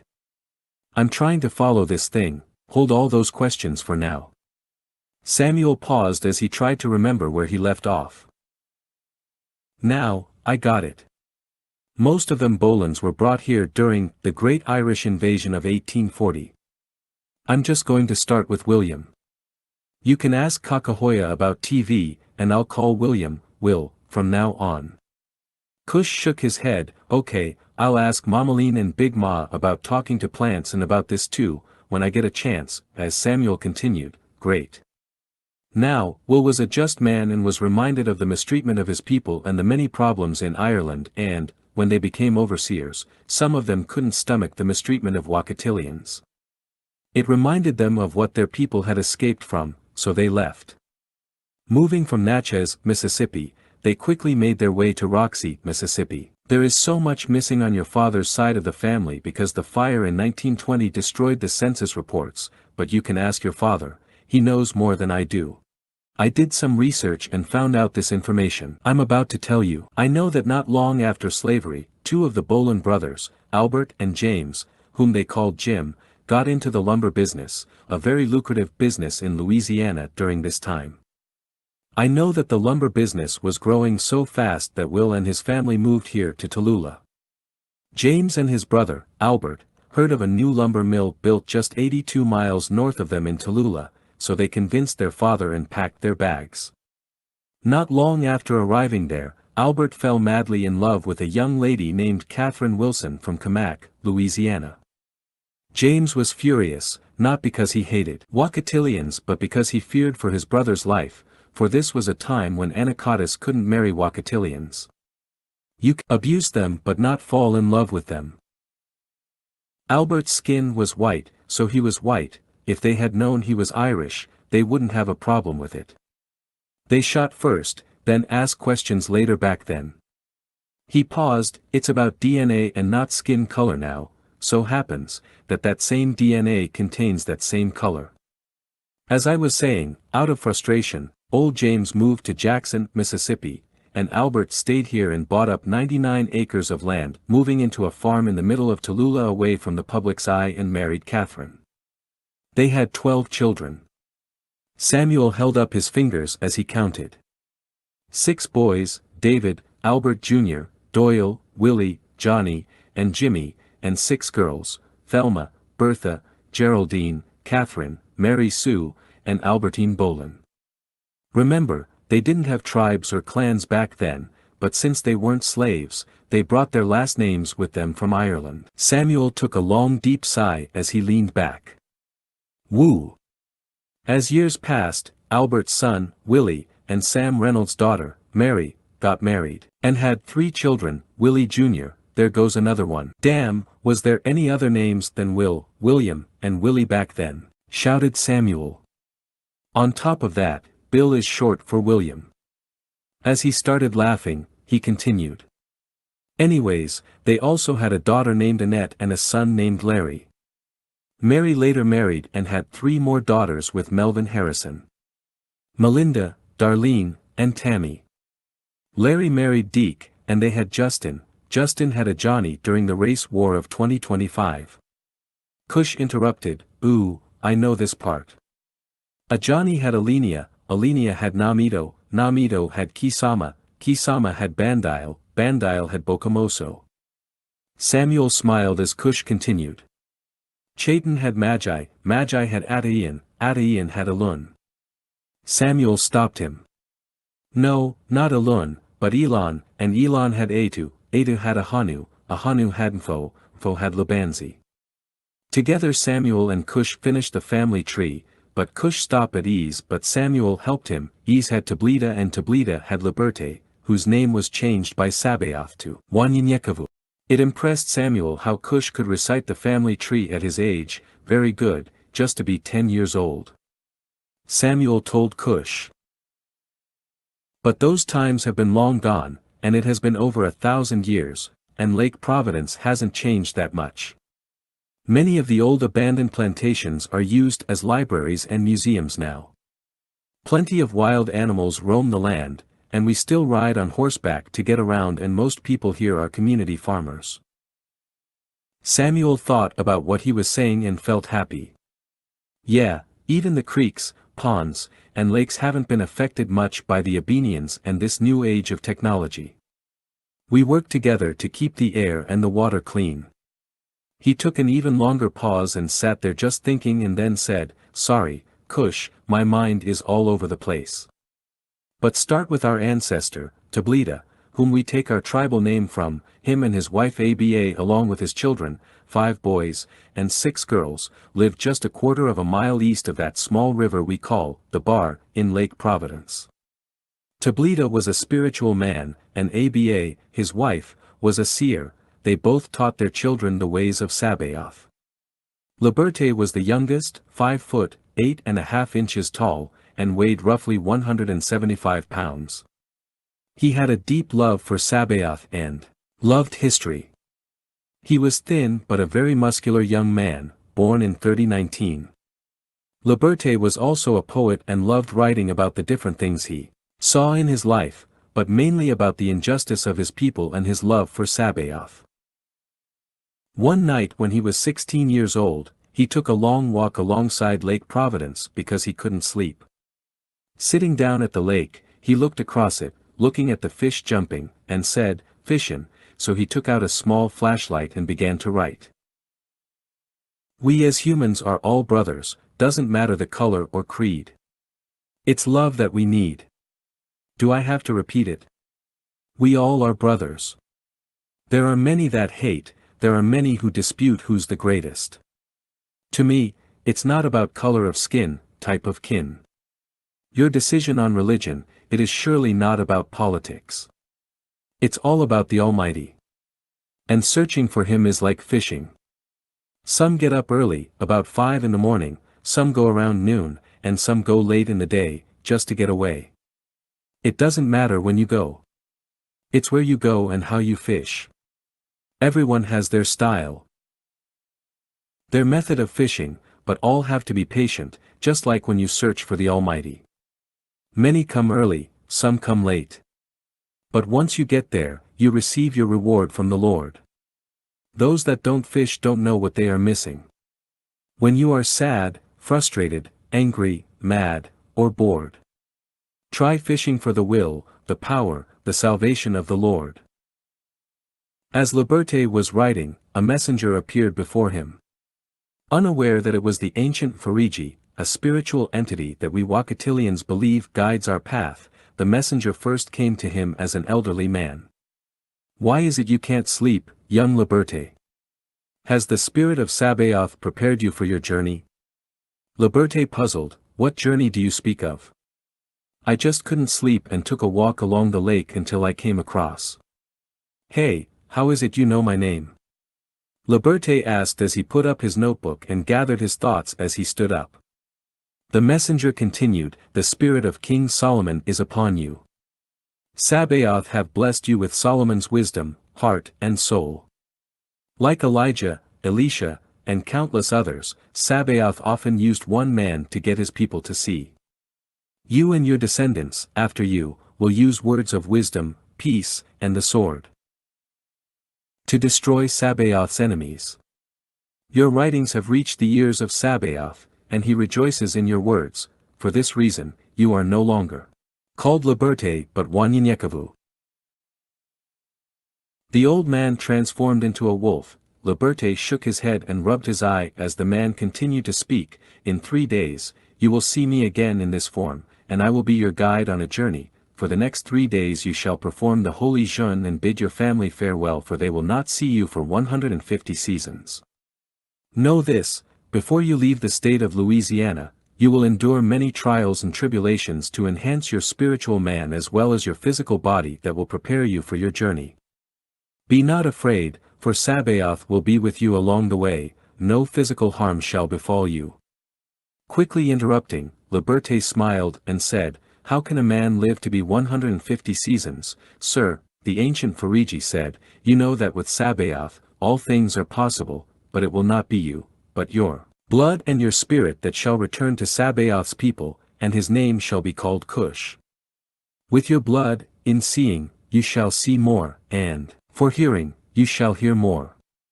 And with your spirit, you shall control the flesh, see with the eyes of Sabaoth, and teach others to do the same. The old man smiled as he transformed again, behold, your wife. As he continued, an image of a beautiful woman appears in a cloud of smoke. Your spirits are one, and the love you share will be forever. It will be remembered as an example of Sabaoth's happiness between man and woman. Liberté said curiously, wife. Liberté. Liberté. Liberté. He heard a voice cry out, who is that? Liberté said as he turned around. It was his loving mother, Aba. It is past noon, you lay in bed as if you have nothing to do. Go fetch the water so I may water my garden. His father, Tablita, looked at Liberté and shook his head in anger. Liberté stood up in his bed and grabbed his notepad. He scrambled through the pages and saw the poem, Fishin'. He rushed to get dressed and dashed out the door to get water for his mother's garden. He was also confused about what had happened. Was it a dream or vision from Sabaoth? Then he reached down to get the water out of the river, and as he reached into the water, an image of the wolf appeared in the water. Hearing, in 3 days, make haste, he heard the voice of the messenger once again. Jeûne was a ritual performed by the Wakatilians. One would go without food or fast as you consecrate yourself to the Lord. By doing so, you're building up the spiritual man and lowering or resisting the physical man or your flesh. Flesh refers to your material or fleshy weaknesses and desires. The holy jeûne was more intense than a regular jeûne or fast. You spent the entire time in a room filled with smoke from herds that enabled you to see more and hear more. As Liberté looked back to see if there was indeed a wolf behind him, he said to himself, I must return and prepare myself for the journey. He grabbed the bucket filled with water and ran home, spilling water everywhere along the path. He reached home and ran into the house to his mother and father. Liberté said quickly and fiercely, I have seen the many faces of the ancient Fariji. I was instructed to perform the holy jeûne for the next 3 days and I shall not see your face again after that. Let us perform the holy jeûne together for I shall need your guidance and all that you have taught me must be enforced. Upon explaining what happened to him, Tableda's face and spirit changed and answered, so, it is. Liberté read from the Book of Kings, from the ancient Torah, a book the Wakatilians believed contained the words of Sabaoth. After 2 days of training and fasting with his father, he spends 1 day in a holy jeûne with his mother and siblings. He knew they would not see one another again, with tears in their eyes but joy as well in their heart, for they knew Sabaoth called him to do great work in his life. On the 3rd day, around dusk, the wolf appeared to Liberté. With sadness in his eyes, he bid his family farewell and left on his journey. Wanyanyekavu. Liberté turned around, his father was waving with tears in his eyes. Wanyanyekavu was in shock, for he had told no one of his new name as he slowly turned back around. His heart was filled with sadness, for he knew he would never see his family again. Make me proud, my son, said Tableda. With tears in his eyes, he replied. It will be so. Chapter 5. His plan, your goal. Liberté, now Wanyanyekavu, followed the ancient Fariji, heading south down Highway 65. During this time, the abandoned roadway hadn't been used much in centuries, at least not by the Wakatilians. They used trails in the wooded area, many used for hunting and traveling because they feared being seen by the Abenians on their sky crafts. These sky crafts were motorized hover vehicles resembling motorcycles without wheels that flew miles high in the sky, so no Wakatilian used the old highways or interstates. Sabaoth changed that, but we'll talk about that later. Just know, the Abenians punished and even killed Wakatilians just for the fun of it. They were about a mile away from Wilmon, Louisiana. Ahead of them, Wanyanyekavu could see a campsite with a fire burning bright. The wolf transformed into a middle-aged man. Here, we will stay for the night. Wanyanyekavu notices the meal and a large tent. Is this for us? Wanyanyekavu said in awe. You must eat, our journey is long, and your training must start immediately. As he ate, the man said, the flesh cannot pronounce my name, but you can call me Mletsi, for I will help you through your training and will be with you so long as Sabaoth bids me. He slowed his pace as he continued. You're well versed in the Torah, is that not right? Wanyanyekavu replied, yes, as a matter of fact, I am. Mletsi shook his head, saying, you'll need that, but knowledge, wisdom, and understanding are what we shall learn on this journey. As he spoke, a few miles above them flew a sky craft as it was racing by. Wanyanyekavu, looking up toward the vehicle, many of these sky crafts don't come around this area unless they were up to no good because they have souterrains in these parts. Souterrains were a type of transportation system miles underground that connected many bubble cities in the south. Wanyanyekavu was scratching his head as he asked, I have never seen these Abenians or any other race but my own. Why are they so afraid, mad, or whatever it is of us? Mletsi replied, you will understand all that and more soon enough. Know this now, you are a full-blooded Wakatilian that can be traced back to slavery. However, together I will help you learn of your ancestors, also from Africa and the Garden of Eden. These so-called Kompyutans and Anakataas are being used as energy, like a battery, and other vices to enforce their agenda. Soon, they will be crossbred and possessed by the Abenians. This is an evil plan devised for humanity to destroy each other, to create hatred and envy towards one another in a well-designed act of genocide. Even as I speak, the Abenians are now manipulating, and killing many of Sabaoth's people, trying to prevent the course of Sabaoth and manipulating his people to believe a lie, causing them to hate themselves and anyone who looks like them. A trick that would soon be hard to reverse. Wanyanyekavu stood there like a statue, absorbing all that Mletsi said. He asked, I am a ready and willing vessel. What is it I must do for Sabaoth? Mletsi smiled. For centuries, many have joked about the powers of Sabaoth. He created this earth, moon, and stars, but they say he cannot give men the power to heal. He created the ants and microorganisms that feed off other animals, and these same organisms even live in the water they drink, but he cannot make a man take flight. They have insulted Sabaoth long enough, and it all starts with you. He has chosen you as the introduction, the instructor, and the instrument of Sabaoth's magnificent powers and gifts. The great deceiver has pulled out all the stops, but Sabaoth created him, so what can the creature say to the Creator? Sabaoth shall give humanity his powers, his gift to those who deserve them. Gifts of flight, gifts of strength, gifts of speed to even up the battlefield. Mletsi anointed his hands and laid them on Wanyanyekavu.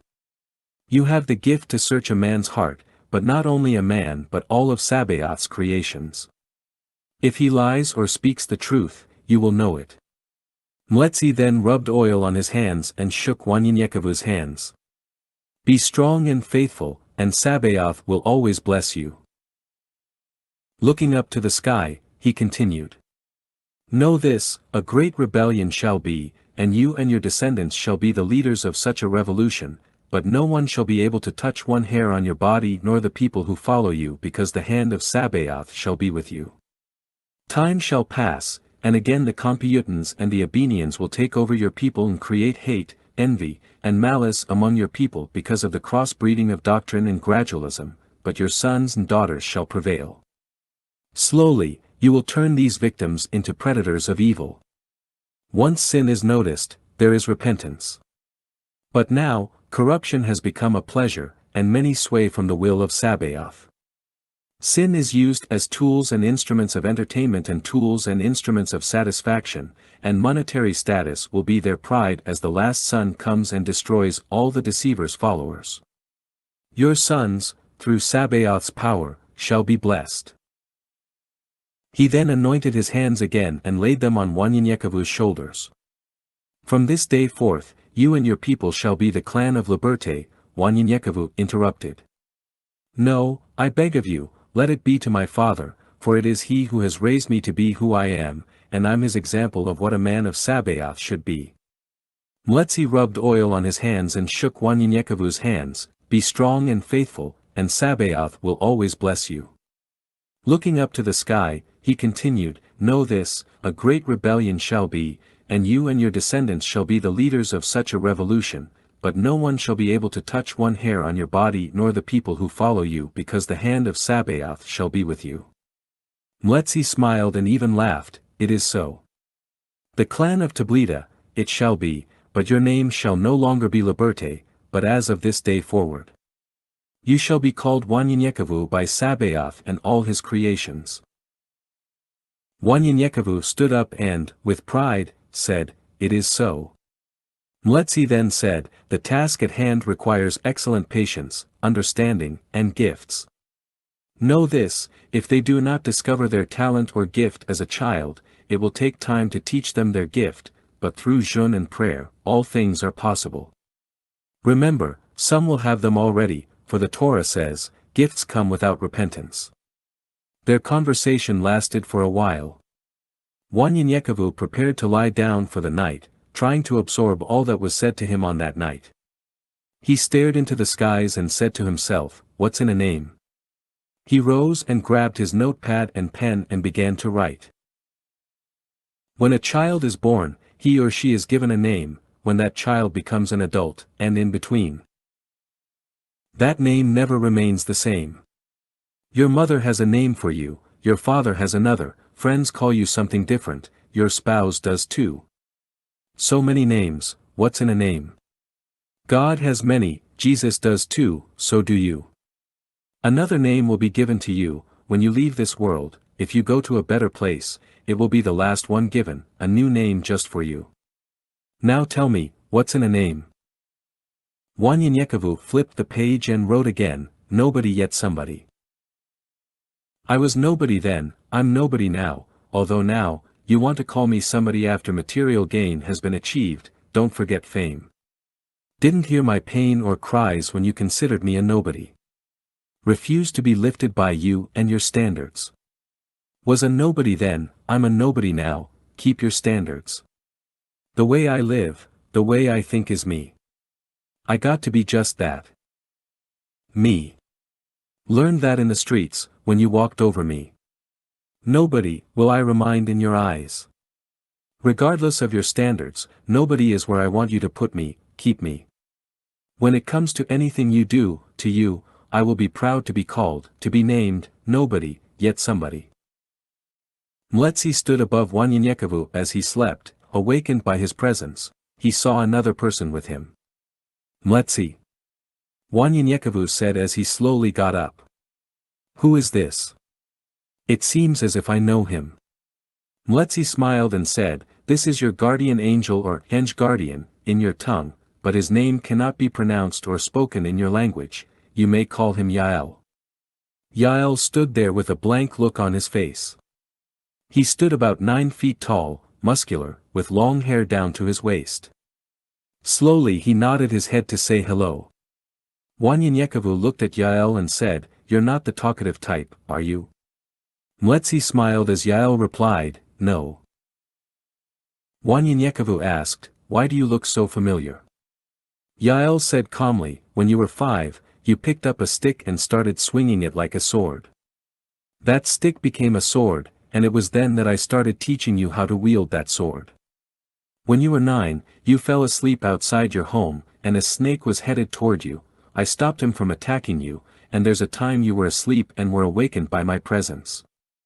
When I was about to leave, you woke up, looked up at me, and said, oh, it is you, and went back to sleep.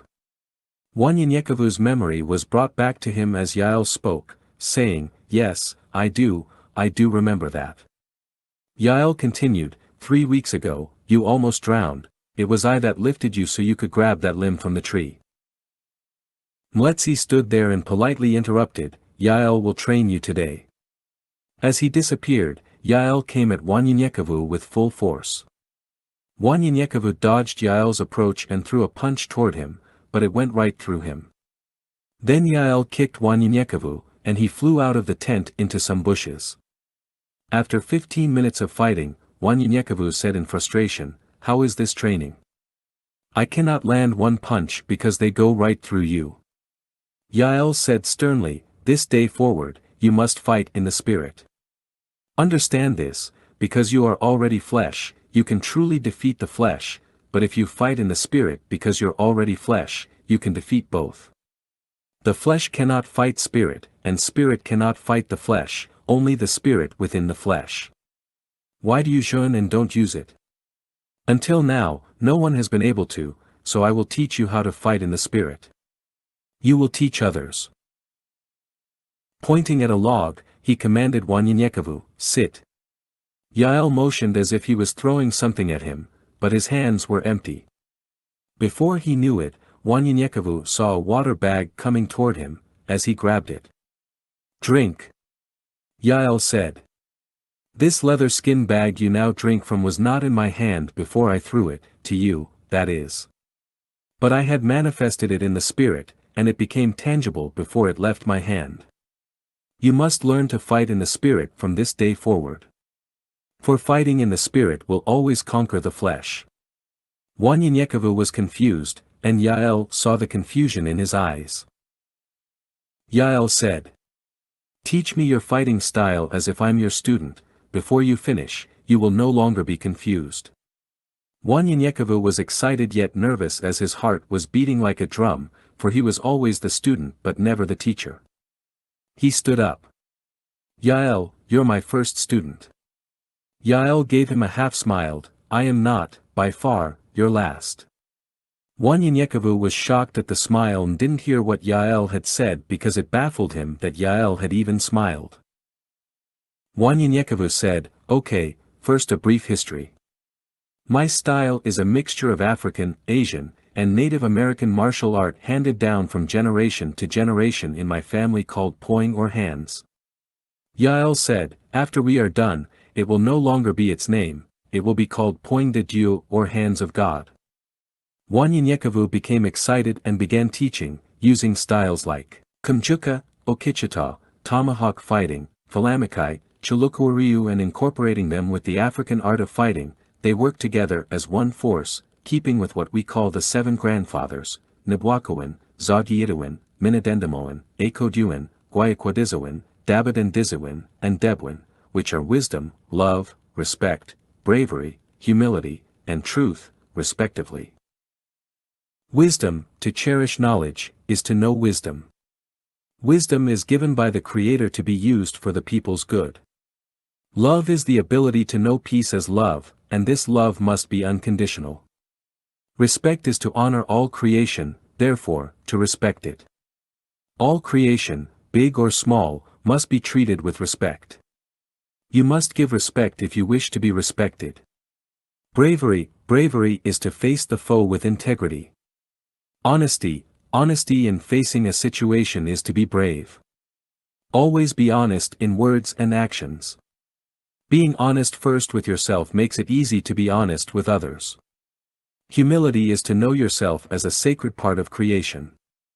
And last, truth is to know these things. Speak the truth, so you do not deceive yourself or others. Wanyanyekavu began unstrapping something from his leather backpack. This is an isihlangu, our traditional war shield.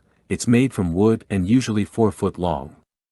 He grabs a white pearl cane he has strapped to his back. "This was my great-grandfather Hakan." He slightly turned the handle, and a spear ejected, then he turned the handle the opposite way, and the spear quickly retracted into the cane. "This is an assegai." He reached into his backpack. "Oh, I forgot, I love making these out of wood and even metals, they come in handy, called shurikens or stars." Now, all moves and techniques are used in what we call kata. Kata is a Japanese word meaning form. It refers to a detailed choreographed pattern of martial arts movements made to be practiced alone. It can also be reviewed within groups and in unison when training. It is practiced in martial arts to memorize and perfect your movements. Simply a dance, and it comfortably combines all your activities. As you perform your kata, you create moves and styles of your own until you become a master by using stances and preparatory positions, kicking, striking, and blocking techniques. I will perform and name a few of each. Your stances or tachiwaza, which are many, you have. Wanyanyekavu stands there with his arms tucked to his side in a fist and continues, Hisakudachi, a formal attention stance. "Hold on, I forgot to bow." Then he stood straight up with both heels touching, then bowed. One bow to show respect to his opponent. Then he quickly spread his feet at a 45 angle, saying, Musubidachi, this is an informal attention stance, and, he moved quickly yet gracefully changing his position. Now, this is a parallel attention stance, called Hikodachi and. Changing his position once again, he shouted. One more, Hachijidachi, an outward feet stance. Wanyanyekavu stood up with his knee slightly bent. Now, your blocking techniques or yukwaza can be used with arms or legs. Using the arms, he quickly raised his left arm, bent at a 45-degree angle, H-yuk or rising block, quickly. Thrust his arm down, MP-yuk, elbow block. He continued to move around, calling out. Positions. Geden Barai, sweeping low block.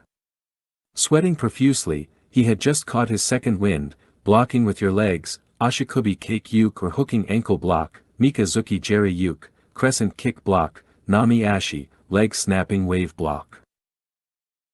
Yael attempted to interrupt him twice, but Wanyanyekavu didn't hear him as he continued. Then you have your striking techniques, Achiwaza. Yael shouted forcefully. Easy MPI. Quickly, without hesitation, Wanyanyekavu became quiet and stood in a battle stance. Confused for a second until Yael said, "You thought I didn't know that command?" Wanyanyekavu said, "Sabaoth knows all because he created all." Yael, with somewhat of a smile, said, "Let me see this kata without you calling out the titles of every move you make." He gracefully performed a kata that lasted 20 minutes, trying not to call out the move, for it was a habit. Yael stood there and asked, "Do you see your enemies in front of you when you perform this kata?" Wanyanyekavu said, "Sometimes." Yael created an illusion of 5 tall and muscular men. "Now, let's see how you can dance with these men." The men formed a circle around Wanyanyekavu and attacked him. He quickly blocked and counterattacked the men even though he was tired and needed to catch his breath, for he had been going on for nearly an hour without rest. One by one, the men attacked Wanyanyekavu. Yael did not concern himself that Wanyanyekavu needed rest. That's when Yael said, "Here's how you fight in the spirit, for I see your flesh is tired. Use your spirit to finish the fight. Don't worry that you're tired, for flesh gets tired, but your spirit does not.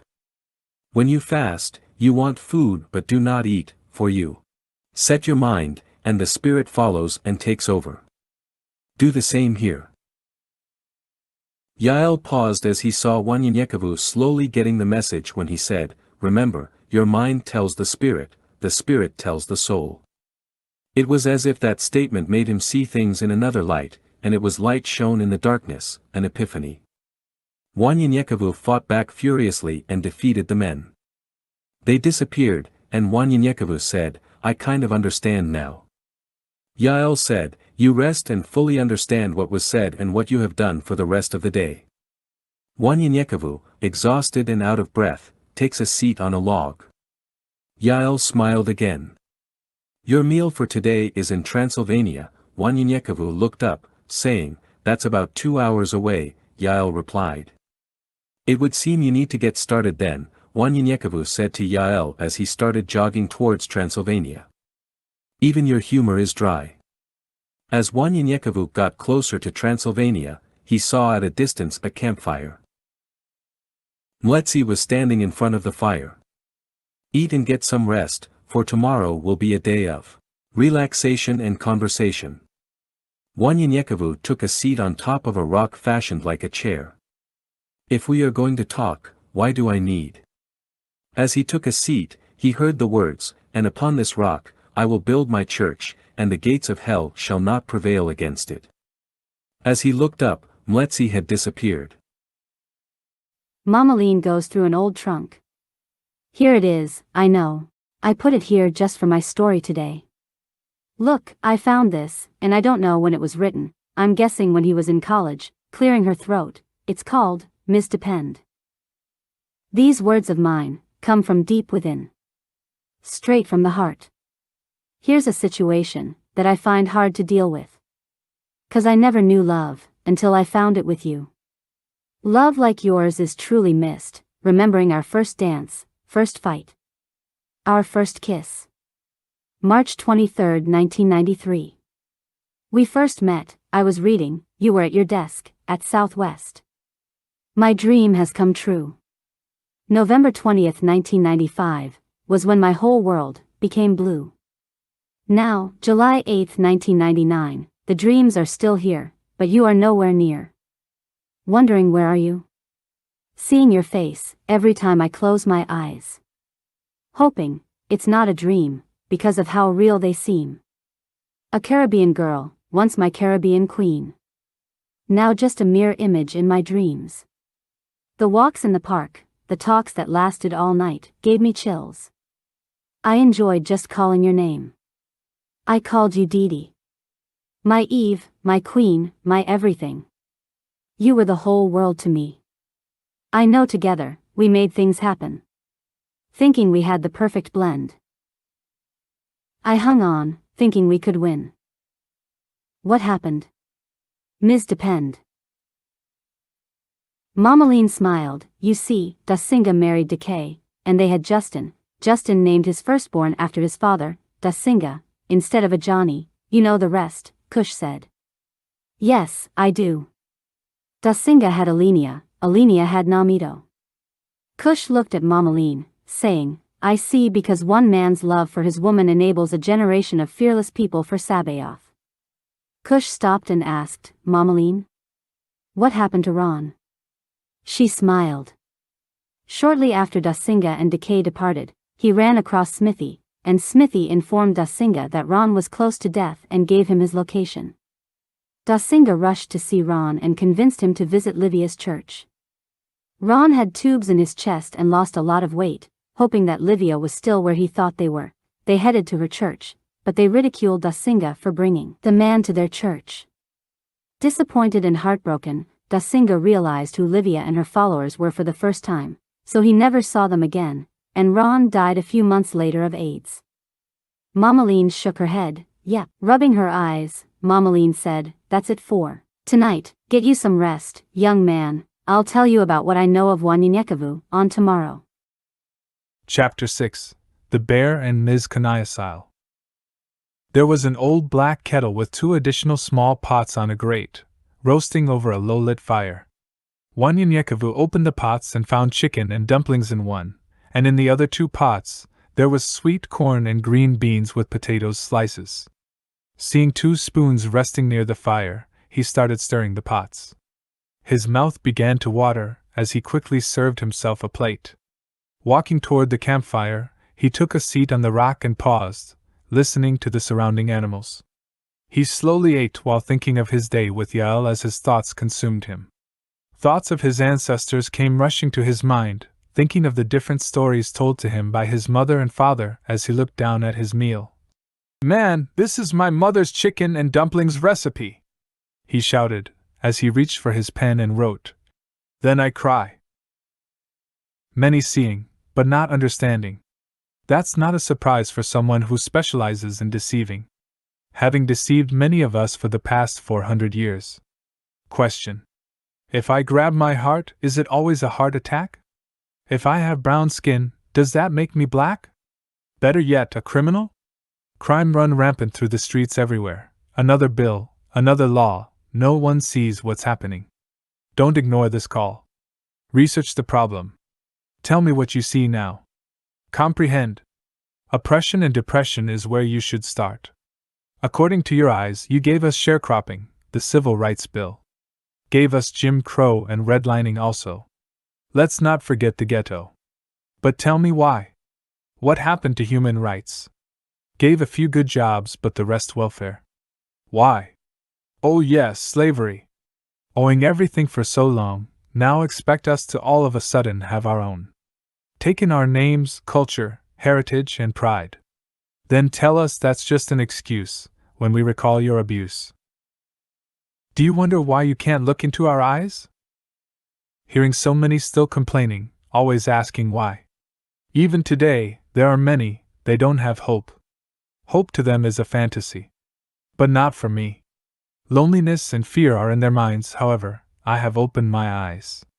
Now our women have better jobs, but they don't want us. For what do we have? Criminal records. So, we can't vote, can't work, unless it's hard labor. So, what do many do? Sell dope. Don't agree, just understand. Resentment has become hatred to some. I asked why? I sigh. Then I cry. Placing his pen and pad back in his backpack, he finished his meal and started gazing at the stars as he slowly drifted off to sleep. As the darkness covered him, he saw a beautiful transparent glass in front of him. It seemed as if it was floating in the air. Curious, he walked closer to it. Is this some kind of new glass? He asked himself. Dancing in the midst of it were the colors that resembled a rainbow's reflection. A giant bubble, maybe? He stretched out his arm to touch the glass but was interrupted by a filthy man who smelled of urine and musk. Attempting to hold his nose, the man swore and cursed at him. As he got into a fighting stance, he was awakened from his dream but still smelled the man's stench. Letzi was there, sitting in front of him. Good morning, Wanyanyekavu said, puzzled and rubbing his nose as he sat up, stretching, then rubbing his eyes. Mletsi said to Wanyanyekevu. You're very passionate about your lineage. Sabaoth has seen your heart and would like to tell you more about who your ancestors are, because there is a reason you have such passion. Wanyanyekevu said. It's the way of many Wakatilians to serve Sabaoth, as warriors to learn and stay abreast of our fighting skills and know our heritage, for we are taught from our youth to recite our heritage. Centuries ago, we were lied to about who we were, which brought about great destruction amongst our people. I can go back 1,256 years. Mletsi took a seat. You may begin. Wanyanyekevu said. Well, surprised that Mletsi would even ask. Which side would you like me to start from? Mletsi said. Both are equally important. On your mother's side, there were the indigenous people of the Americas, and their descendants came from proud and brave people of Africa. Mletsi interrupted him. However, for this lesson, let's start with your father's side. Wanyanyekevu was shocked to hear what Mletsi had said and was curious because he could not go any further than slavery on his mother's side and wanted to know more. My father's side, I can give you 4 more generations than my mother's because of slavery, and I would like to learn more. I would have to start with John, born around 1787, who had James and James had TV had William, and William and his father arrived here during the mid-1800s, proud Irish men who traveled here during what many called the Great Irish Invasion. There was a great famine in Ireland, and many fled to the US back then to escape poverty. 20 years later, the Civil War. The Irish were called the White Negroes even though they were mistreated. They still were treated better than the Wakatilian slaves of that time. You see, the slaves were considered livestock and not even human. I remember reading some of Noel Ignatiev's books, an author and historian during that time. He said they referred to the Irish as turned inside out, and the Negroes labeled smoked Irish. Anyway, as Wanyanyekevu continued, well, William was born in Ireland but eventually traveled south to Natchez, Mississippi. Like many others, desperate for work, his family became overseers for the slave owners. William had Albert. Albert bought up 99 acres of land, moved to a farm in the middle of Tallulah, away from the public's eye, and married Catherine Wilson of Comac, Louisiana, for their marriage was a white man's abomination. They had 12 children, 6 boys, David, Albert Jr., Doyle, Willie, Johnny, and Jimmy, and 6 girls, Thelma, Bertha, Geraldine, Catherine, Mary Sue, and Albertine. Albert's son Willie had Larry, who married Deke, and they had Justin. Justin had a Johnny during the race war of 2025. A Johnny had Alenia, Alenia had Namito, Namito had Kisama. Mletsi squatted as Wanyanyekevu continued. Dohasan had Hakan, Hakan had Ease had Tablita, and Tablita had Liberte. Sabaoth changed his name to Wanyanyekevu, which is me. They teach us at a young age to never to forget our heritage. Mletsi took a stick and started writing something in the dirt. Wanyanyekevu read it. Matthew chapter 1 verses 2 to 16. Wanyanyekevu was curious and asked, Why did you write that? Mletsi asked. Do you have your Torah? Wanyanyekevu replied, Sure. As he pulled it out, Mletsi said, What I'm about to tell you, let no man know, except your children. Taking the Torah from Wanyanyekevu, he opened up the Torah to Matthew 1 verses 2 to 16, and then gave it back to Wanyanyekevu. Now read. Wanyanyekevu read. Abraham had Isaac, Isaac had Jacob, and Jacob had Judah and his brothers. Judah had Perez and Zerah by Tamar, Perez had Hezron, and Hezron had Ram. Ram had Amminadab. Mletsi just sat there as he read. Josiah had Jeconiah and his brothers about the time they were carried away to Babylon. And after they were brought to Babylon. Wanyanyekevu closed the Torah. I know this by heart. Jeconiah had Shealtiel, and Shealtiel had Zerubbabel. Zerubbabel had Abiad. Mletsi said. I know you do, but pick it back up. Wanyanyekevu picked the Torah back up and, with his fingers, continued to read as his fingers ran across the words. Eliezer had Mathan, and Mathan had Jacob. Jacob had Joseph, the husband of Mary, of whom was born Jesus or Mshika as we call him, who is called Christ. Letzi said. Okay, stop. Letzi closed the Torah and took out a scroll, and read it. And James was the brother of Jesus. James married Anna, or some called her Anigius, the prophetess, and they had 2 sons, John and Jose Mar Ha-David. Letzi then looked at Wanyenyekevu. The brother of Jesus is your ancestor. Wanyenyekevu sat there in awe, with his mouth open, as Letzi continued. Therefore, you can read Luke 3 verses 23 to 38 as Jose Mar Ha-David son of James, the brother of Jesus being the sons of Joseph, the son of Heli, the son of Mathat. Letzi recited the entire lineage, but Wanyenyekevu just stood there and didn't say a word. The son of Mahalaleel, the son of Kainan, the son of Enos, the son of Seth, the son of Adam, the son of God. Letzi then took another scroll out of his rope. Now let's back up. I want you to read this. Wanyenyekevu read. Ariai Lib had Abraham. Letzi interrupted him. No, right here. As he pointed to a section of the scroll, Wanyenyekevu read. During the relocation of the natives off the land during the Civil War, White Bear took and hid his son to a small town in Louisiana called Kamak and changed his name to William Wilson. William had Ben, Ben had Caesar, and Caesar had Jake. Knowing his family's richness, Jake married Lydia, and they had a daughter and named her Eagle Child or Behitha in the native tongue. But her government name was Catherine Wilson, and she married Albert Bolin, and Albert had Willie, Willie had Larry. Letzi continued to go through the list as Wanyenyekevu stood there like a statue in disbelief as he just realized his bloodline.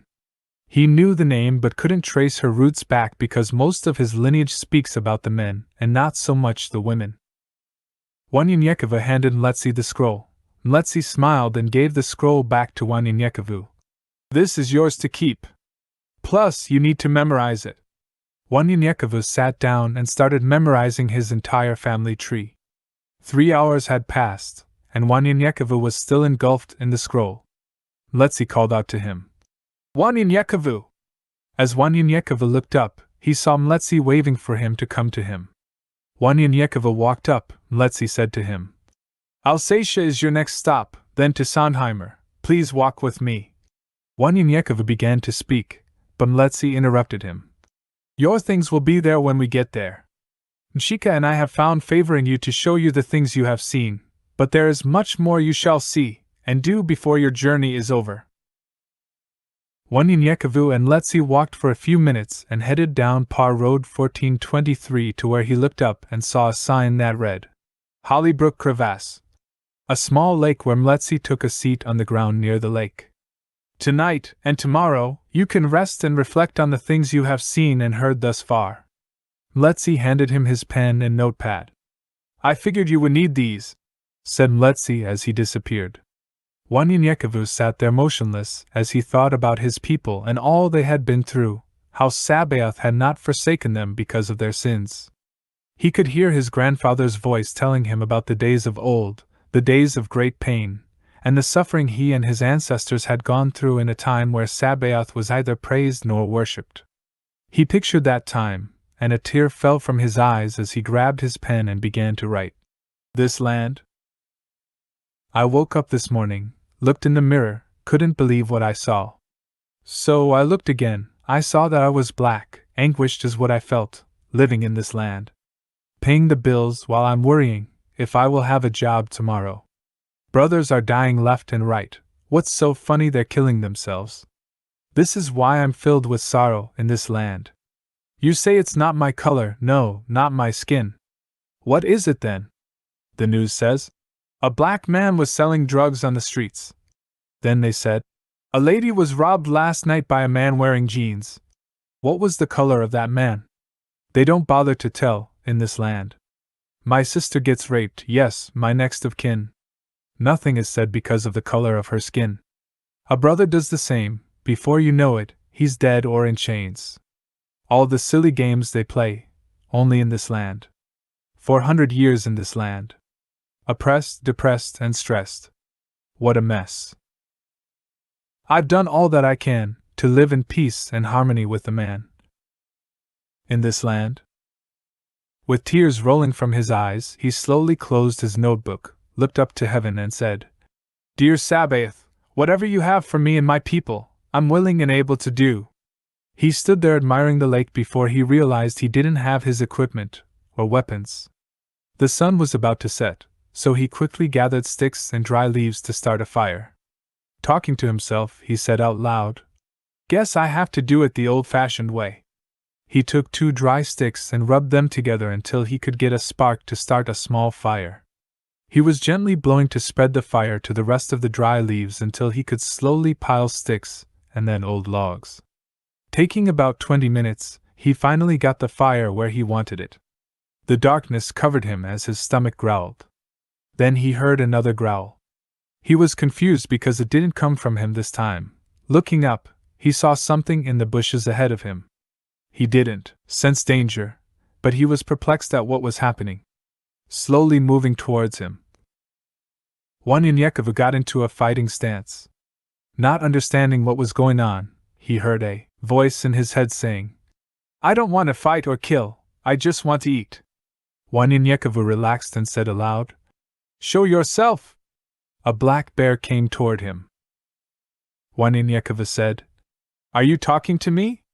The bear's mouth did not move, but he heard a voice. "How do you understand me?" Wanyanyekovu, perplexed again, took a seat and scratched his head. "I'm confused." The bear sat next to him and was just as perplexed as Wanyanyekovu. Then, suddenly, he heard the plants and trees as if they spoke. "Nature truly has a voice," Wanyanyekovu said. "Now, how am I supposed to eat what I can hear and speak to?" The bear looked at him and asked, "You're thinking about eating me?" Wanyanyekovu said, "No, silly, I wanted to go fishing because I'm starving." The bear looked at Wanyanyekovu and said, "They're not speaking to me." As it ran off into the lake, it returned with 2 large catfish in its mouth 30 minutes later. Dropping them on the ground, "I caught one for you." Wanyanyekovu stood there without a knife to clean and gut the fish as the bear ate. Looking at the bear, he said, "Can you bite off the head, and I will do the rest?" As he held the fish, the bear grabbed the fish, bit off the head, ate it, and said, "Thanks." Wanyanyekovu said to himself but aloud, raising his eyebrows, "This is new." Taking a while to clean and gut the fish without a knife, Wanyanyekovu did the best he could with a rock, before finally walking toward the lake and washing the fish off.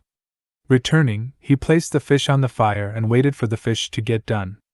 The black bear was long gone by the time Wanyanyekovu ate his fish. Feeling content, he laid back and watched the stars and talked to Sabaoth.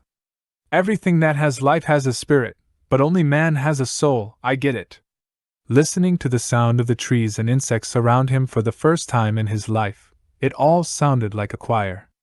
Wanyanyekovu talked to Sabaoth for a while longer before drifting off to sleep. A beam of light cracked through the leaves as the wind blew. The trees awoke Wanyanyekovu. He stood up and walked towards the lake, getting on all fours. He leaned over to grab as much water as possible with his hand and took a drink. Doing so, he saw in the distance something shining. Wanyanyekovu's curiosity got the best of him. As he walked towards the object, it was a sky craft. He looked around while picking it up and took a seat, amazed at the weight. Looks like it has been here a while and I thought it would be heavier. And I just love this marble-like finish," he said to himself. "It looks like it could go really fast. Amazing!" Jumping off, he started inspecting the vehicle again. After a few minutes tinkering with the sky craft, Wanyanyekovu headed south on Par Road 1423 until it turned into Homestead Road, but he was lost, for he had never been this far away from home before. In the distance, coming north, on Par Road 1423, was an old lady slowly walking towards him. Wanyanyekovu waited for her, hoping she would know the way. It seemed like it took forever as she slowly approached him. Wanyanyekovu was eager to get back on track. "Excuse me, I'm lost. I just got off Par Road 1423, and I see this road is Par Road 1423 as well. The sign here says Homestead Road, but that sign ahead says Par Road 2250, Transylvania Loop ahead. Please, can you help me? I am confused and lost." The old lady looked at Wanyanyekovu. Son, I don't know what these people thought when they made these roads. She paused and shook her head as she continued. The Par Road 1423 is the same as Homestead Road, and up ahead, it splits on the right Par Road 2250 and the left, Transylvania Loop. Behind there's Par Road 1423 and another Transylvania Loop. Taking a breath, she asked Wanyanyekavu, "What in the hell is a Par Road anyway?" Wanyanyekava laughed and shrugged his shoulders. "I don't know. I thought you knew," the old lady said. "It's nonsense, that's what it is," the old lady said, laughing. "I'll help you get to where you are going, Wanyanyekavu, for I was told that I would never see death until I see the promise. That's got to be you. Do you see anyone else?" Wanyanyekava said. "Are you an angel?" The old lady laughed. "An angel? Nah boy, my name is Kaniasil, but my friends call me Candy. I'm just as human as you. Plus, I said, before I saw death, an angel can't die. Pay attention to words, young man." Kaniasil then started searching in her pockets and her bags. "I can't find my specs. Must have left them. I won't need them anymore anyways. Let me look at ya. My eyes ain't what they used to be." Wanyanyekava was looking at the old lady. He felt her wisdom as it glowed all over her. She was 5 foot tall, weighing 135 pounds, with silky salt and pepper hair that touched the base of her back, with an arch in her back that made her slightly lean forward. After her inspection, she said, "Okay, Lord, I'm ready to die." Wanyanyekava said. "Die?" With a smile on her face, she said. "When you use an egg, do you keep the shell or throw it away?" Wanyanyekava said. "We reuse our eggshells in the garden." Kaniasil gave him a funny look. And Wanyanyekava smiled. "Throw it away." Kaniasil laughed. "This old body of mine has served its purpose. I'm ready. How about you? You ready to go?" Gripping Wanyanyekava by the hands. "Before you answer, I'm talking about going down the road. You got a lot to do. Now come on, let me show you your way. We're going straight down Par Road 2250 headed to Atherton until we get to Highway 65, where I'm going north, and you will go south. Let's get to know each other for this short time we'll be together." Kaniasil strolled, and Wanyanyekava had to get used to her pace. "You know, when a woman is born, she is born with all the eggs she will ever have," Wanyanyekava said slowly in confusion. "No," she continued. "Think about it. If this is true, you existed when your mother was born. Therefore, you should always take care of your women because inside of them is our future." Wanyanyekava, shaking his head, said, "Makes sense to me," she said. "It does." Kaniasil took 2 more steps. "You don't have to remember the truth," Wanyanyekava said. "I'm confused?" Kaniasil said. "You must remember a lie to continue using it, and that one lie will multiply to stay alive. But the truth is true, and it can't change because it's the truth," Wanyanyekava said. "Okay, I understand that. And I like that." Kaniasil continued. "Know this, the great deceiver will put a wedge between men and women. Women shall have the power of men, and they will reduce men to the roles of a woman." She laughed. "Minus being able to bear children, but the men will despise the women and use them as sex toys, and gang rape them for pleasure until a war between the two breaks out. Not the war that one is used to, but a battle of the sexes. Even though the two are supposed to be one. Until they know this, the two will never be complete.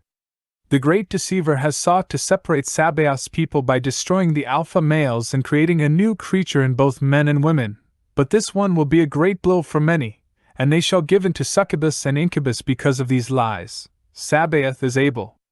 Wanyanyekava was confused again.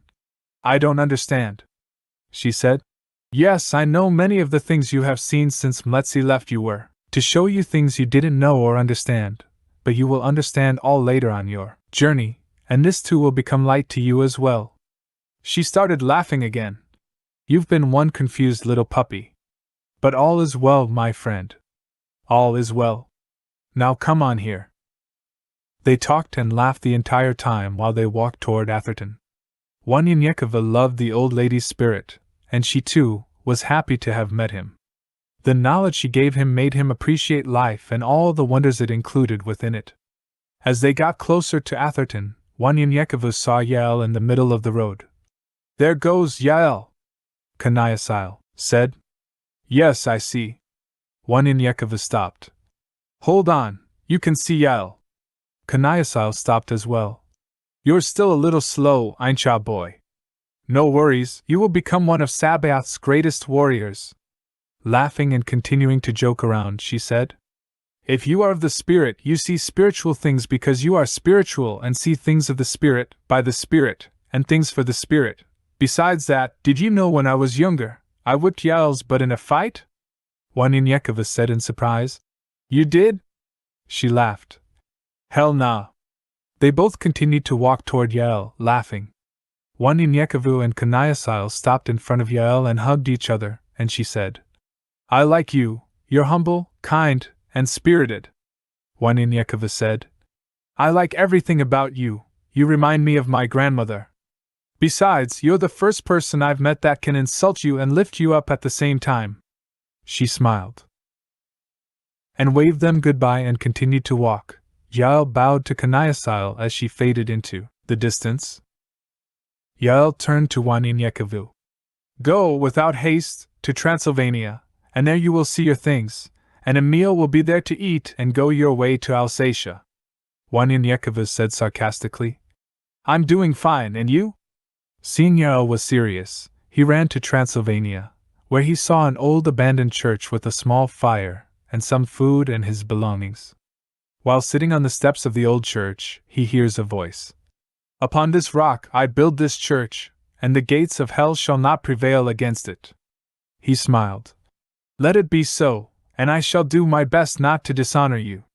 A sense of joy came over Wanyanyekova, and he felt a frigid chill over his body that quickly felt like fire, and he tried to say, "Thank you," but other words came out that he knew not of, a language unknown to him.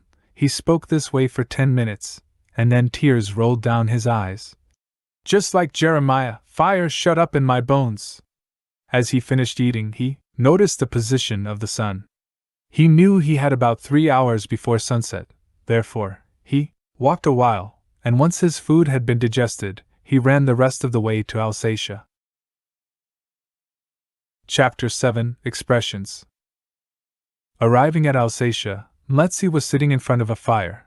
Before Wanyanyekova could catch his breath, Mletsi said, "For the next 3 days, we will perform the holy jeûne." Mletsi then quickly disappeared. Wanyanyekova had seen so much and heard so much that day that his mind was racing.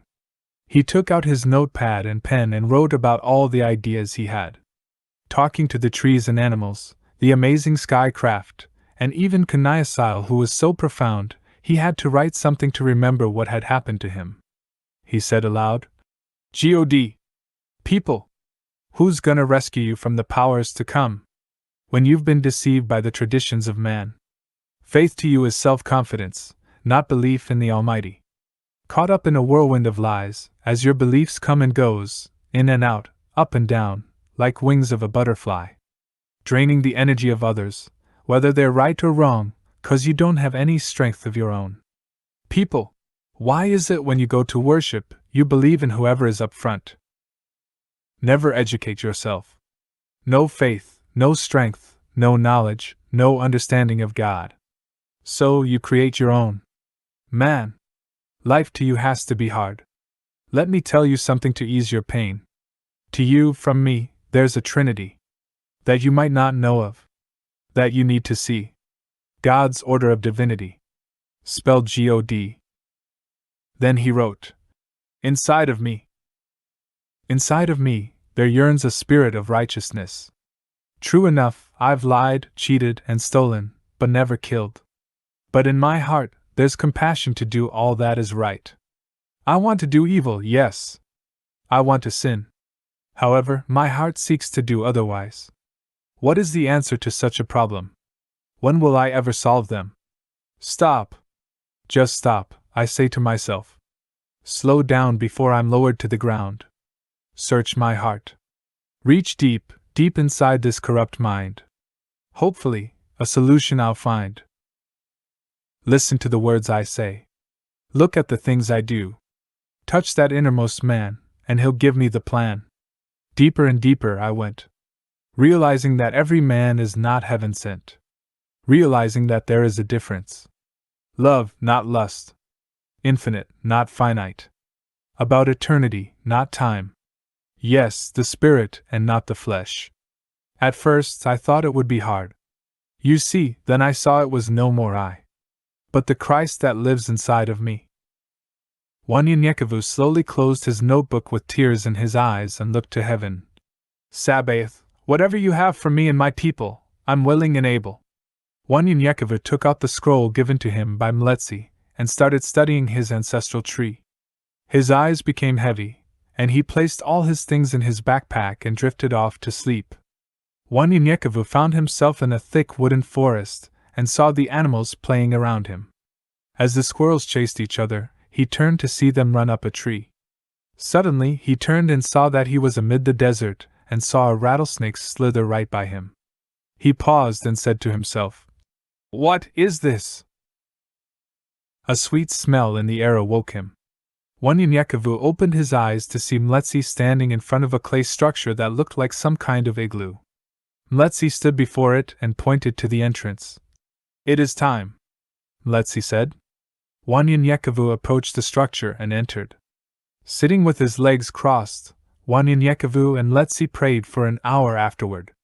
Wanyanyekevu spoke that unknown language for a while, and Mletsi said to him, "Time has come for you to feel joy and peace, but afterward fear and pain, but know all you need to make it through this is your faith in Sabaoth." Wanyanyekevu started to speak but was interrupted by Mletsi. "These 3 days you will fast, and the joy of the Lord shall fill your body with a joy you have never experienced before. But know this, after some rest, be prepared to feel fear and pain. Then you shall go to Tallulah, and for 90 days you will experience much fear and pain.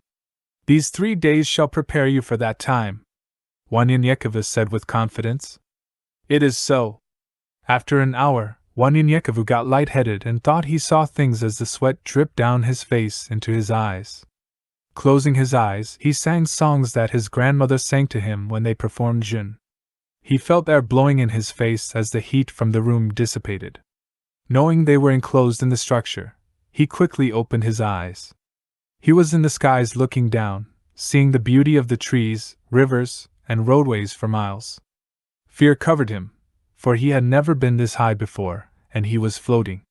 He heard the voice of Mletsi. "Fear not!" He stood there for a while before he tried to move forward.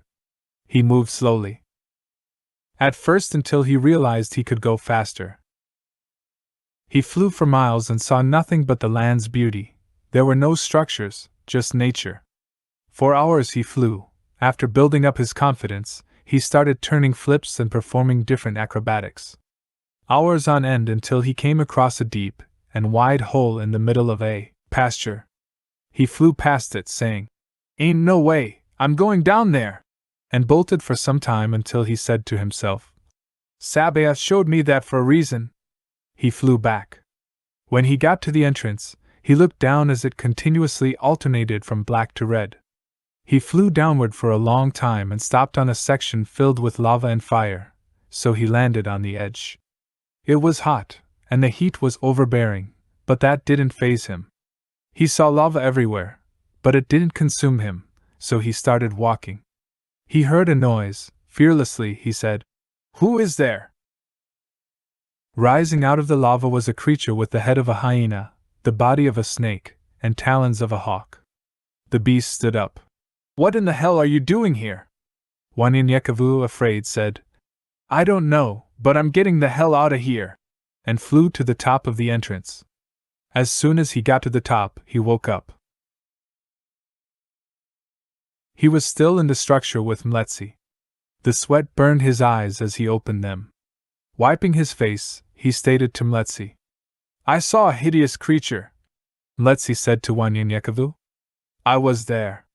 Thinking Mletsi would tell him more, Mletsi took a cup of herbs, placed them on the fire.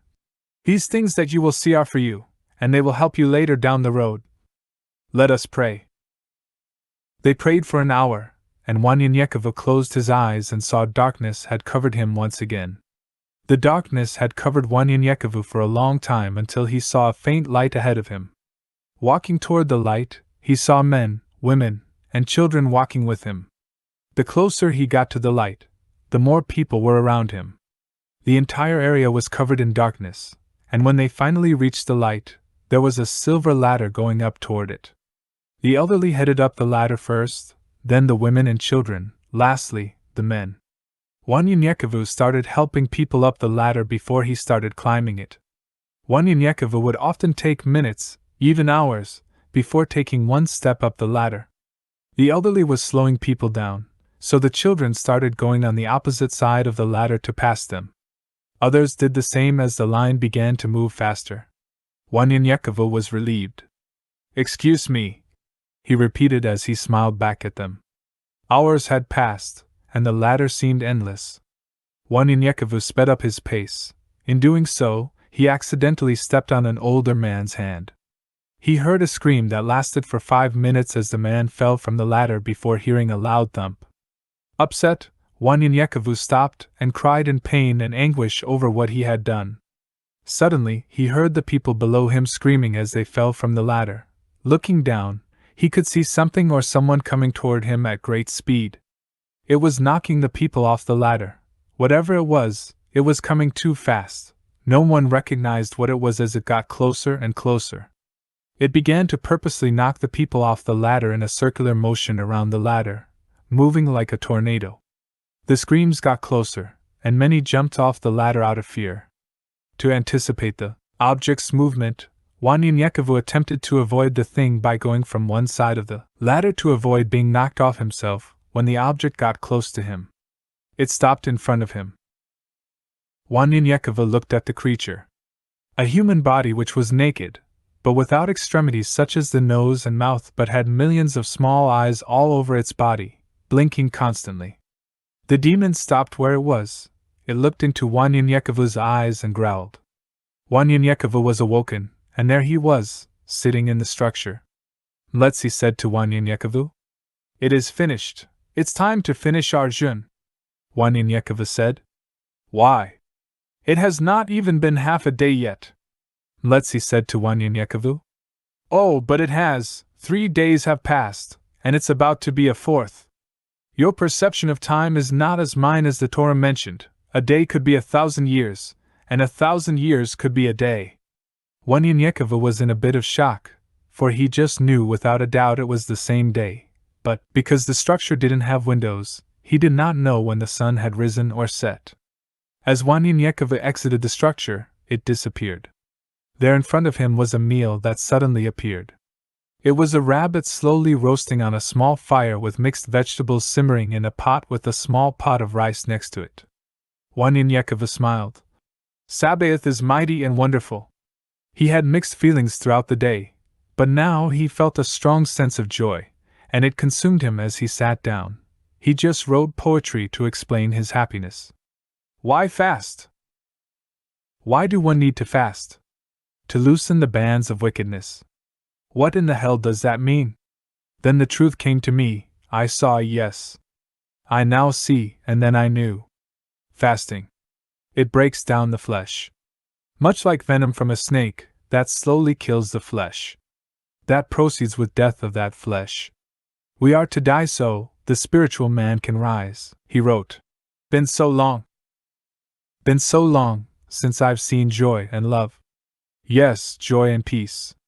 Been so long since I've seen, or even felt a spark, until recently, when a spark finally appeared. It came over me, it comforted me. Excitement covered me for so long, a cloud of depression vanished. Frustration. Yes, stress and anxiety covered me for some time. Caught up in a storm of confusion, until I saw light. It was just ahead of me, as I reached for it. It pulled me closer into a mood I've longed for. That brought forth a song. I entitled, Been So Long. He wrote, Sleep. Sleep is where you meet God, sleep is where you meet eternity, learning the meaning of time. Sleep is how your Creator speaks to you, sleep is what you shall do until the end of time. Sleep is a necessity, like charging your batteries, to allow you to make it another day. Things to remember for the rest of your life. You got to work, you have to eat, you have to sleep. He wrote. Dream, fantasy, or reality? To be comfortable for the rest of my life. Dream, fantasy, or reality? To be successful. Dream, fantasy, or reality? To enjoy who I am. Dream, fantasy, or reality? To love myself. Dream, fantasy, or reality? To want the best for my family. Dream, fantasy, or reality? To get an education. Dream, fantasy, or reality? To be rich. Dream, fantasy, or reality? For me, all was a fantasy that became dreams now, they are all real, reality. He wrote. Faith. I can't see it, so how can it be? I can't touch it, so is it there? Hearing many say, I don't care. Running everywhere. So many in pain. Minds going insane, depression is a norm, and hope is just a dream. All of a sudden, frustration kicks in, and life has no meaning. To those who need it, this 5-letter word. There have been a few who knows the meaning of the word, their life hasn't been the same since. You see, this world hates dreamers, that is what they call them, calling them all sorts of names. These dreamers have what they're looking for. This is the reason why they're going insane. The insanity slowly turns to prejudice, then hate. When all they needed was just a little faith. He wrote. Sin and skin. This skin I'm in makes me sin, righteousness, I know not of, how absurd, righteousness is something I never heard of, what is that word? Because this skin only knows sin. Righteousness is sin to the flesh, what a mess, I do things that I should not do, things I should not do, guess what? I do. Now there's a few of you who say they can do without sin. Who are you? An angel? For who has deceived you? A preacher? If so, he or she shall receive their just due. As for you, if you got skin, you got sin. There is sin in skin, one trick to skin, one trick to life. Sin has a weakness in skin, some call it flesh, it can't stop sin, but it can save a soul from hell, if you give in according to the supreme sacrifice. Nothing you do physically, no hard work involved, hoping for something that is invisible is a clue, the only thing that can help me and you. Faith. So easy, but so many make it so hard, but that's the secret, please pass it on. If someone tells you, he ain't got no sin, walk up nicely, being polite and whisper softly in their ear, say, excuse me, my friend, but there's sin in skin. Then finally he wrote. Sabaoth. Knowing the pain, he sent someone to you, who has been through the same. He had no other choice, but to understand. Reason being, he cared for you. Talking to those, who always seems to be depressed. You act as if you are the only one, and that's there's no one else. No job, no career, or got a job, got a career and still depressed. Always staring up into the sphere, looking for help that's near. It seems like a mess, a test. You say, it's no way out. I'm here for you, 'cause I see the grief. The unbelief, the pain, the strain. But hold on, be strong. There's a gift at the end of this thing. Together we can make it, together you can take it. Alone, you might go insane. Just call my name. Sometimes you result in crime, thinking it's the way. Sometimes I agree, sometimes I disagree. Crime isn't always me, but sometimes in jail is where I need you to be. Like playing any kind of game, learn the rules to win. Learn the rules to understand. You are beautiful people that I made. There's someone who doesn't want you to achieve anything. Please remember the pain, so we can become as one. Don't want you to be lost from your Creator, I paid the cost. It's me, Sabaoth. Chapter 8, Flesh versus Spirit. Anakataas felt an intense joy inside, looking up toward heaven. Truly, Jeremiah, this feels like fire shut up in my bones. Letzi appeared before Anakataas. In the morning, make your way to Sondheimer, for this will be your last stop before you arrive in Tallulah," he said. "It is so." By nightfall, Wanyanyekevu had finally laid down, but his mind was still racing. Once asleep, he saw himself in the clouds again. As he descended toward earth, he saw a huge gathering, and in the center, there appeared an elderly man marching in front of a military-style formation. He heard someone shout out a command, and the formation marched in place, while the elderly man broke formation and marched up a few steps and stood in front of a podium. There were 11 men and women, and behind each of them, there were 20 people. Behind the 20, there were 200, and behind the 200, there were thousands. All marching in a unified formation. Another command was shouted, and he heard a great crowd cheering as the man stopped and 3 women broke away from the formation and walked onto the stage. The elderly man looked at the people behind him on stage. As he stood in front of a group of thousands of young men and women, a tear rolled from his eyes, the crowd shouting, "Sabaoth is mighty!" The crowd stood up and cheered again. "Please, please, sit down, for we are all mighty warriors of Sabaoth. We're here today because Sabaoth has called us together to do his work. We are many clans, but today we are finally one people with one heart and on one accord." He paused. "Let us follow our hearts this day, rejoice, for Sabaoth has brought us out of the darkness we once were in. Yes, and united us to fight for freedom, not freedom of this world but the one to come, and that with great power." The crowd roared. "Never did we know that something was hidden in us all these centuries, in our DNA, not seen, but felt within us. It can't be touched, but with it, we can move mountains." He then took out his hand and reached toward the sky, turning his hand into a fire. Wanyanyekevu woke up, and Yael was standing over him with the same blank face as usual, and Wanyanyekevu said to him, "I keep having these dreams, what do they mean?" Yael looked at him. "I'm here to train you and protect you. Now, go, make your way to Sondheimer. Beware that there will be obstacles and battles along your way." Wanyanyekevu reached for his backpack and began gathering his things. When he turned to speak to Yael, he had already disappeared. Wanyanyekevu said to himself, "I should have expected that from Yael." As he finished gathering his belongings, he headed south on Highway 65. As he approached Sandfield Road, a strange sound could be heard coming out of the bushes, but he could not recognize the sound, so he grabbed his cane and strolled with caution. The noise had stopped. Passing Sandfield Road, the noise returned with a buzzing sound following it. Wanyanyekevu stopped and held his stance, but nothing was visible. With his eyes slowly moving around, trying to pinpoint the noise, it stopped again as soon as he reached Outpost Jin Road. The noise got louder. Out of the bushes walked 5 men dressed in battle gear from head to toe. One man, 6 foot 2 inches tall, very muscular, and weighed roughly 300 pounds, appeared to be the group leader and stood along the edge of the woods. He signaled to the other men with his hand gesture, and the rest quickly ran out and surrounded Wanyanyekevu. "Little man, you're too far from home to be out here alone," said the man as he walked out to the middle of the road. They were Anakataas men with blades and guns, and one had a sword with a rotating blade, which made the buzzing sound. Looking at Wanyanyekevu from head to toe, the leader said to his men, "Whose child is this? And why would he be out here all alone?" Wanyanyekevu stood there in a stance, carefully looking at them all, even those that stood in his peripheral.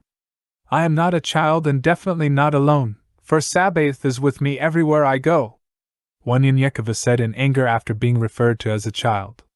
The man laughed. "Here we have one of those stupid-ass Nazarites." The rest of the men laughed and mocked Wanyanyekevu as the anger in Wanyanyekevu quickly became enraged while the men stood there and mocked him. A tall man approached. "No need to get angry, little man. We come in peace. Just hand us your weapons and that bag you have, and we will be on our way. That is all we want." Wanyanyekevu saw Yael appear and thought it was a test. "Yael, what is this?" Wanyanyekevu said. Yael said nothing before sitting on the ground with his legs folded. Not able to see Yael, the man said, "Who is it in which you speak to? Is your God here with us? Tell him to show himself so we may make a wish." The men mocked and laughed again at Wanyanyekevu. The stranger said as he pointed to his men. My men wish to make one wish to your God, and if he grants us our wishes, we will leave in peace. However, we will take your weapons and your life if he does not. This is Tavi. Go ahead, Tavi, tell his God what your wish is. Wanyanyekevu began to get tired of the blasphemy. He judged the men's distance, and prepared himself for battle as the stranger continued to talk. This is Zader, Uday, Baal, and I am Achilles. If your God is not suitable for you, maybe you can worship me. As soon as Wanyanyekevu heard the man say, You can worship me, Wanyanyekevu threw a star with great force into the center of the man's skull, killing him instantly. Baal and Zader attacked Wanyanyekevu while Uday and Tavi ran back to their camp. Yael just sat there as Baal grabbed Achilles' blade and charged at Wanyanyekevu. Wanyanyekevu quickly grabbed his cane and blocked the sword, and he heard Zader approach from behind him. He mule-kicked Zader in the groin and simultaneously twisted the handle of his cane, forcing the blade to release from the chamber, spun around, and severed Xander's head from his body. Taking 2 steps back, Wanyanyekevu stuck the cane's blade into Baal's stomach and worked the edge up to his neck until his intestines oozed out of his body, killing him. Wanyanyekevu forcefully swung the cane as the blood from the 2 men fell to the ground. Seeing the blood, Wanyanyekevu was unsure if these were indeed men or spiritual beings, and his heart sank for a minute because he had never killed a man before, and his heart felt heavy and saddened. Thinking to himself that since Yael was there, he had made the scene look realistic. Yael stood up. You would not be so tired if you had fought in the spirit. Shaking his head. You did okay, but when you fight out of anger, you tend to lose control. Wanyanyekevu bent down with both his hands on his knees, out of breath. I remember an old martial artist named Bruce Lee who said, Learn to discipline your emotions, because if you don't, your enemies will use them against you. Rising, he looked around him and saw all the carnage. Wanyanyekevu was in shock and slowly said, These were real men? The blood had covered the road and began oozing out of the bodies of the 3 men. Wanyanyekevu, still in shock, vomited. Yael looked at Wanyanyekevu with a straight face. Kill or be killed. There is no more time for tests. See the world for what it is. This world hates you just because you are who you are. Before you find rest in Sondheimer, you will kill more or die. Yael then disappeared.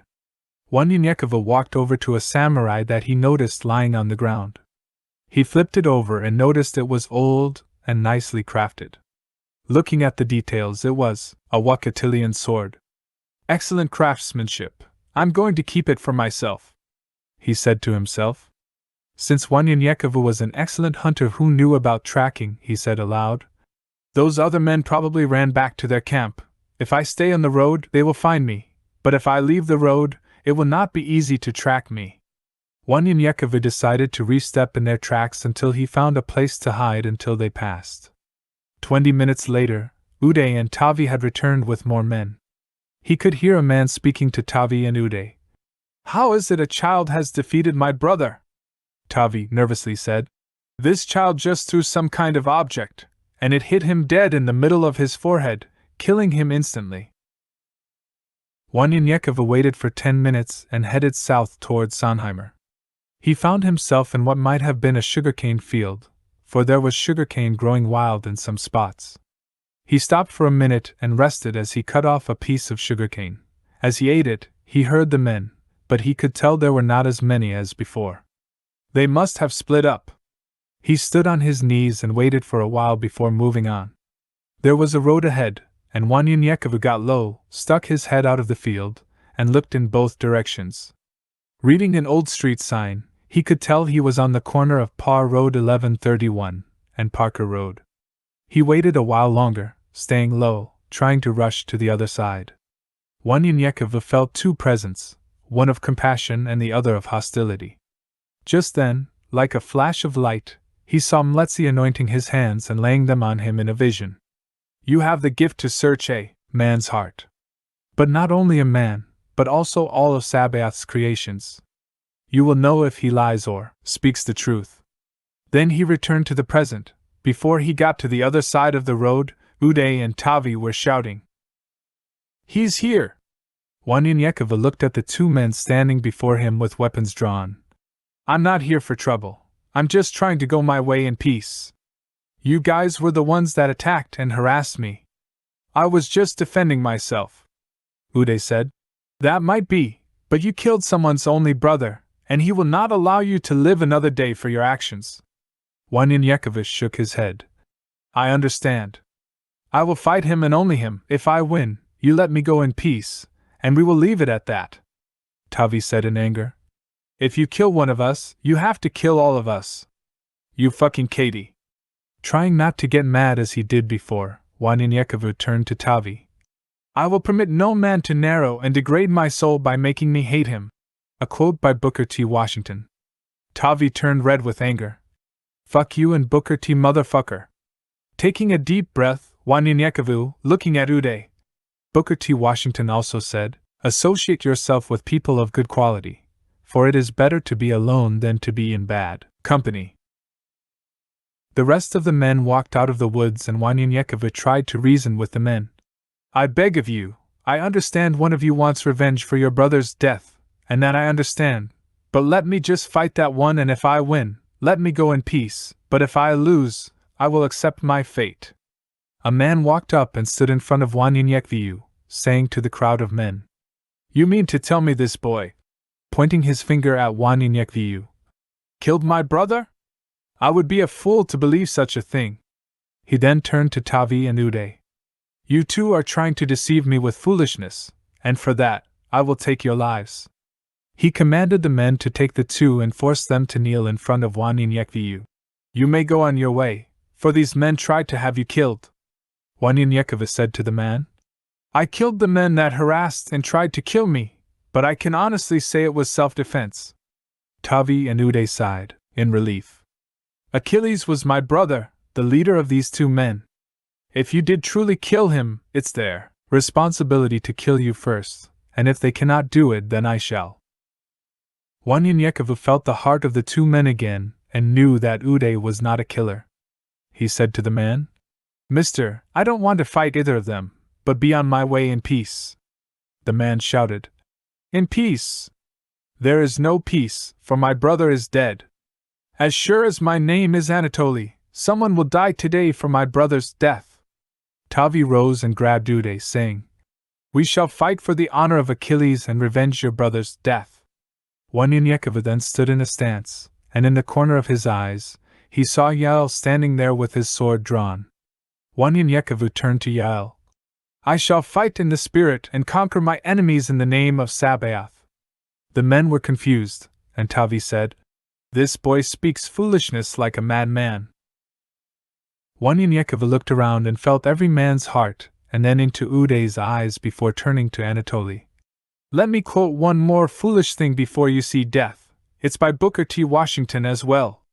A lie doesn't become truth, wrong doesn't become right, and evil doesn't become good, just because it's accepted by a majority.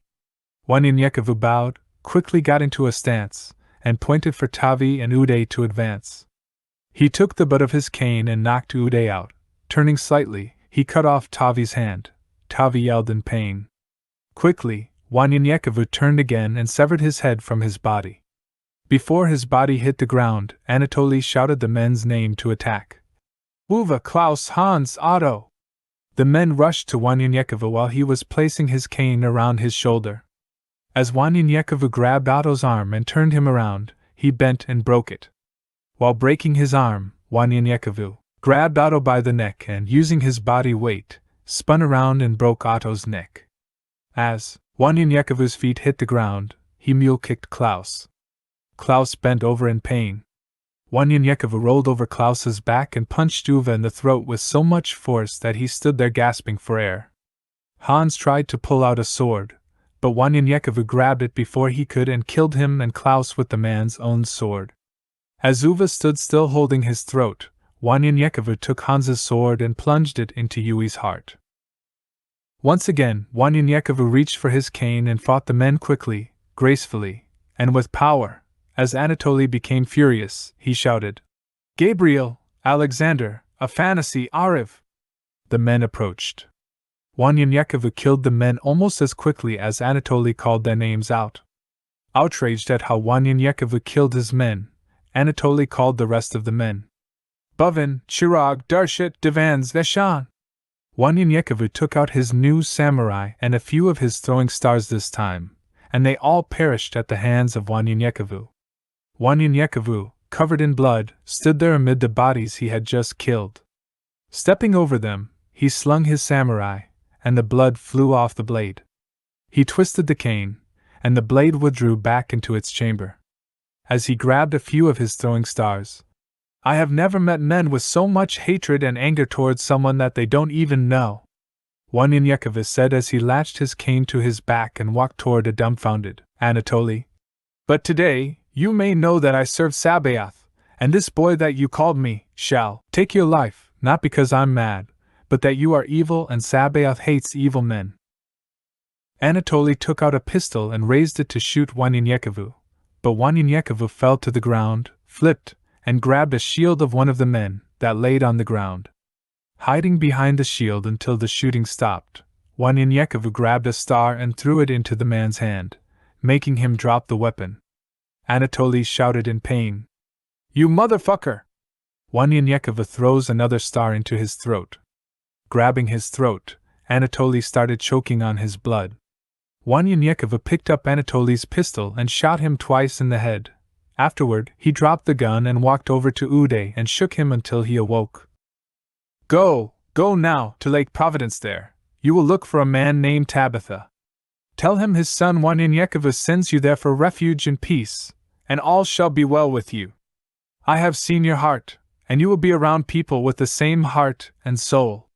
Don't ever be afraid or ashamed to tell your story or your secrets. Secrets can make and will make you lonely, and even the Torah said to defeat the enemies is by the words of your testimony. Uday rubbed his head from the pain as Wanyanyekevu tore a piece of cloth from one of the corpses and wrapped his head to stop the bleeding. With tears in his eyes, Uday said, "Thank you." Wanyanyekevu and Uday talked until they were back on Highway 65 before heading their separate ways. Wanyanyekevu headed south on Highway 65, and Uday headed north along the river and banks, making sure none of his people saw him. With his clothes drenched in blood and pieces of flesh here and there, Yael appeared before Wanyanyekevu. "Well done, indeed, an excellent job." Wanyanyekevu smiled. "With a face like that, I can't tell." Yael looked strangely and asked, "Do you feel the difference between fighting in the spirit versus fighting in the flesh?" Yael with a half smile. "Is that better?" Wanyanyekevu said. "Please, don't ever be a comedian." Yael made another forced smile, and Wanyanyekevu laughed. "Yes, I understand now. By me fighting in the spirit, I'm less tired, and it appeared as if many of them were going in slow motion. Calculated steps and concentration were my friends in that battle." Yael looked at Wanyanyekevu. "There's a pond nearby, you may want to change." Walking and talking about the fight, Wanyanyekevu and Yael walked down Henderson Loop and ended up in a small pond. While Wanyanyekevu washed his clothes and bathed in the pond, Yael said to Wanyanyekevu, "Physical battle can be won in the spirit, if one knows how to do it. But you need to deny your physical self in a battle with a spiritual being." Wanyanyekevu looked at Yael. "What?" The look on Wanyanyekevu's face was priceless, as Wanyanyekevu said, "I'm sorry, I have never heard you speak in such a way." Yael said, "You have never had to battle what you are about to battle either." Wrapping up his belongings and putting on fresh clothes, Wanyanyekevu said, "What is it I'm about to battle?" Yael said, "You'll see." Wanyanyekevu smiled. "Now that's the way I'm used to you talking." Yael, with a half smile, "Take your rest today and make your way to Sondheimer by morning." Pointing, Yael said, "If you go straight that way, it will take you 30 minutes to get to Sondheimer. If you take the road, it will take you an hour and a half." Wanyanyekevu shook his head. "Well, you know which way I'm going." Yael looked at Wanyanyekevu. "The things that are happening to you, think not that it's by accident, they were planned, and the things you are going through, think not that it will not help you later on in life. Like Jonah, you must make a 3-day journey in one day. However, before you leave Louisiana, The spirit of Joshua shall cover you. As Yael was speaking, he faded away and disappeared. Wanyanyekevu quickly made a campfire, staring into the flames for a moment. He grabbed his notepad and wrote, "From Jonah to Joshua?" Jonah thought that the people he was sent to talk to would not listen to his voice. Thinking it was a waste of time, he declined. He didn't even try. Even though God told him to, he did not go. Because of his experience, not the power of the Lord. But because of his choice, he was swallowed up in the belly of a whale. For not listening to the Almighty's voice. Joshua, on the other hand, was a faithful man. Believing in the Lord, his power, his might. And dared any human to defy the Lord. Took command after Moses and led his people to the promised land. How can anyone go from the spirit of Jonah to Joshua? Only through experience. I don't think I'm that man. I'm scared. Thinking, no one would listen to me, because of how my life used to be. Now I don't really care what others think of me. I was told I was there, from the man that lives in the air. But I do say to myself, and no one else. I drink my beer, I smoke my weed. Who will listen to me? Knowing what love is, knowing what hate is, seeing them both. From coast to coast. The power of God is stronger. This is the only thing that has allowed me to last this long. Let someone tell me to talk to someone, it scares me. However, if I see someone in need, my heart is open, my voice is long, until their heart is singing a song. Express my anger, express my pain, express the power of God. Then I end with Selah. I still wonder, how did I go from Jonah to Joshua?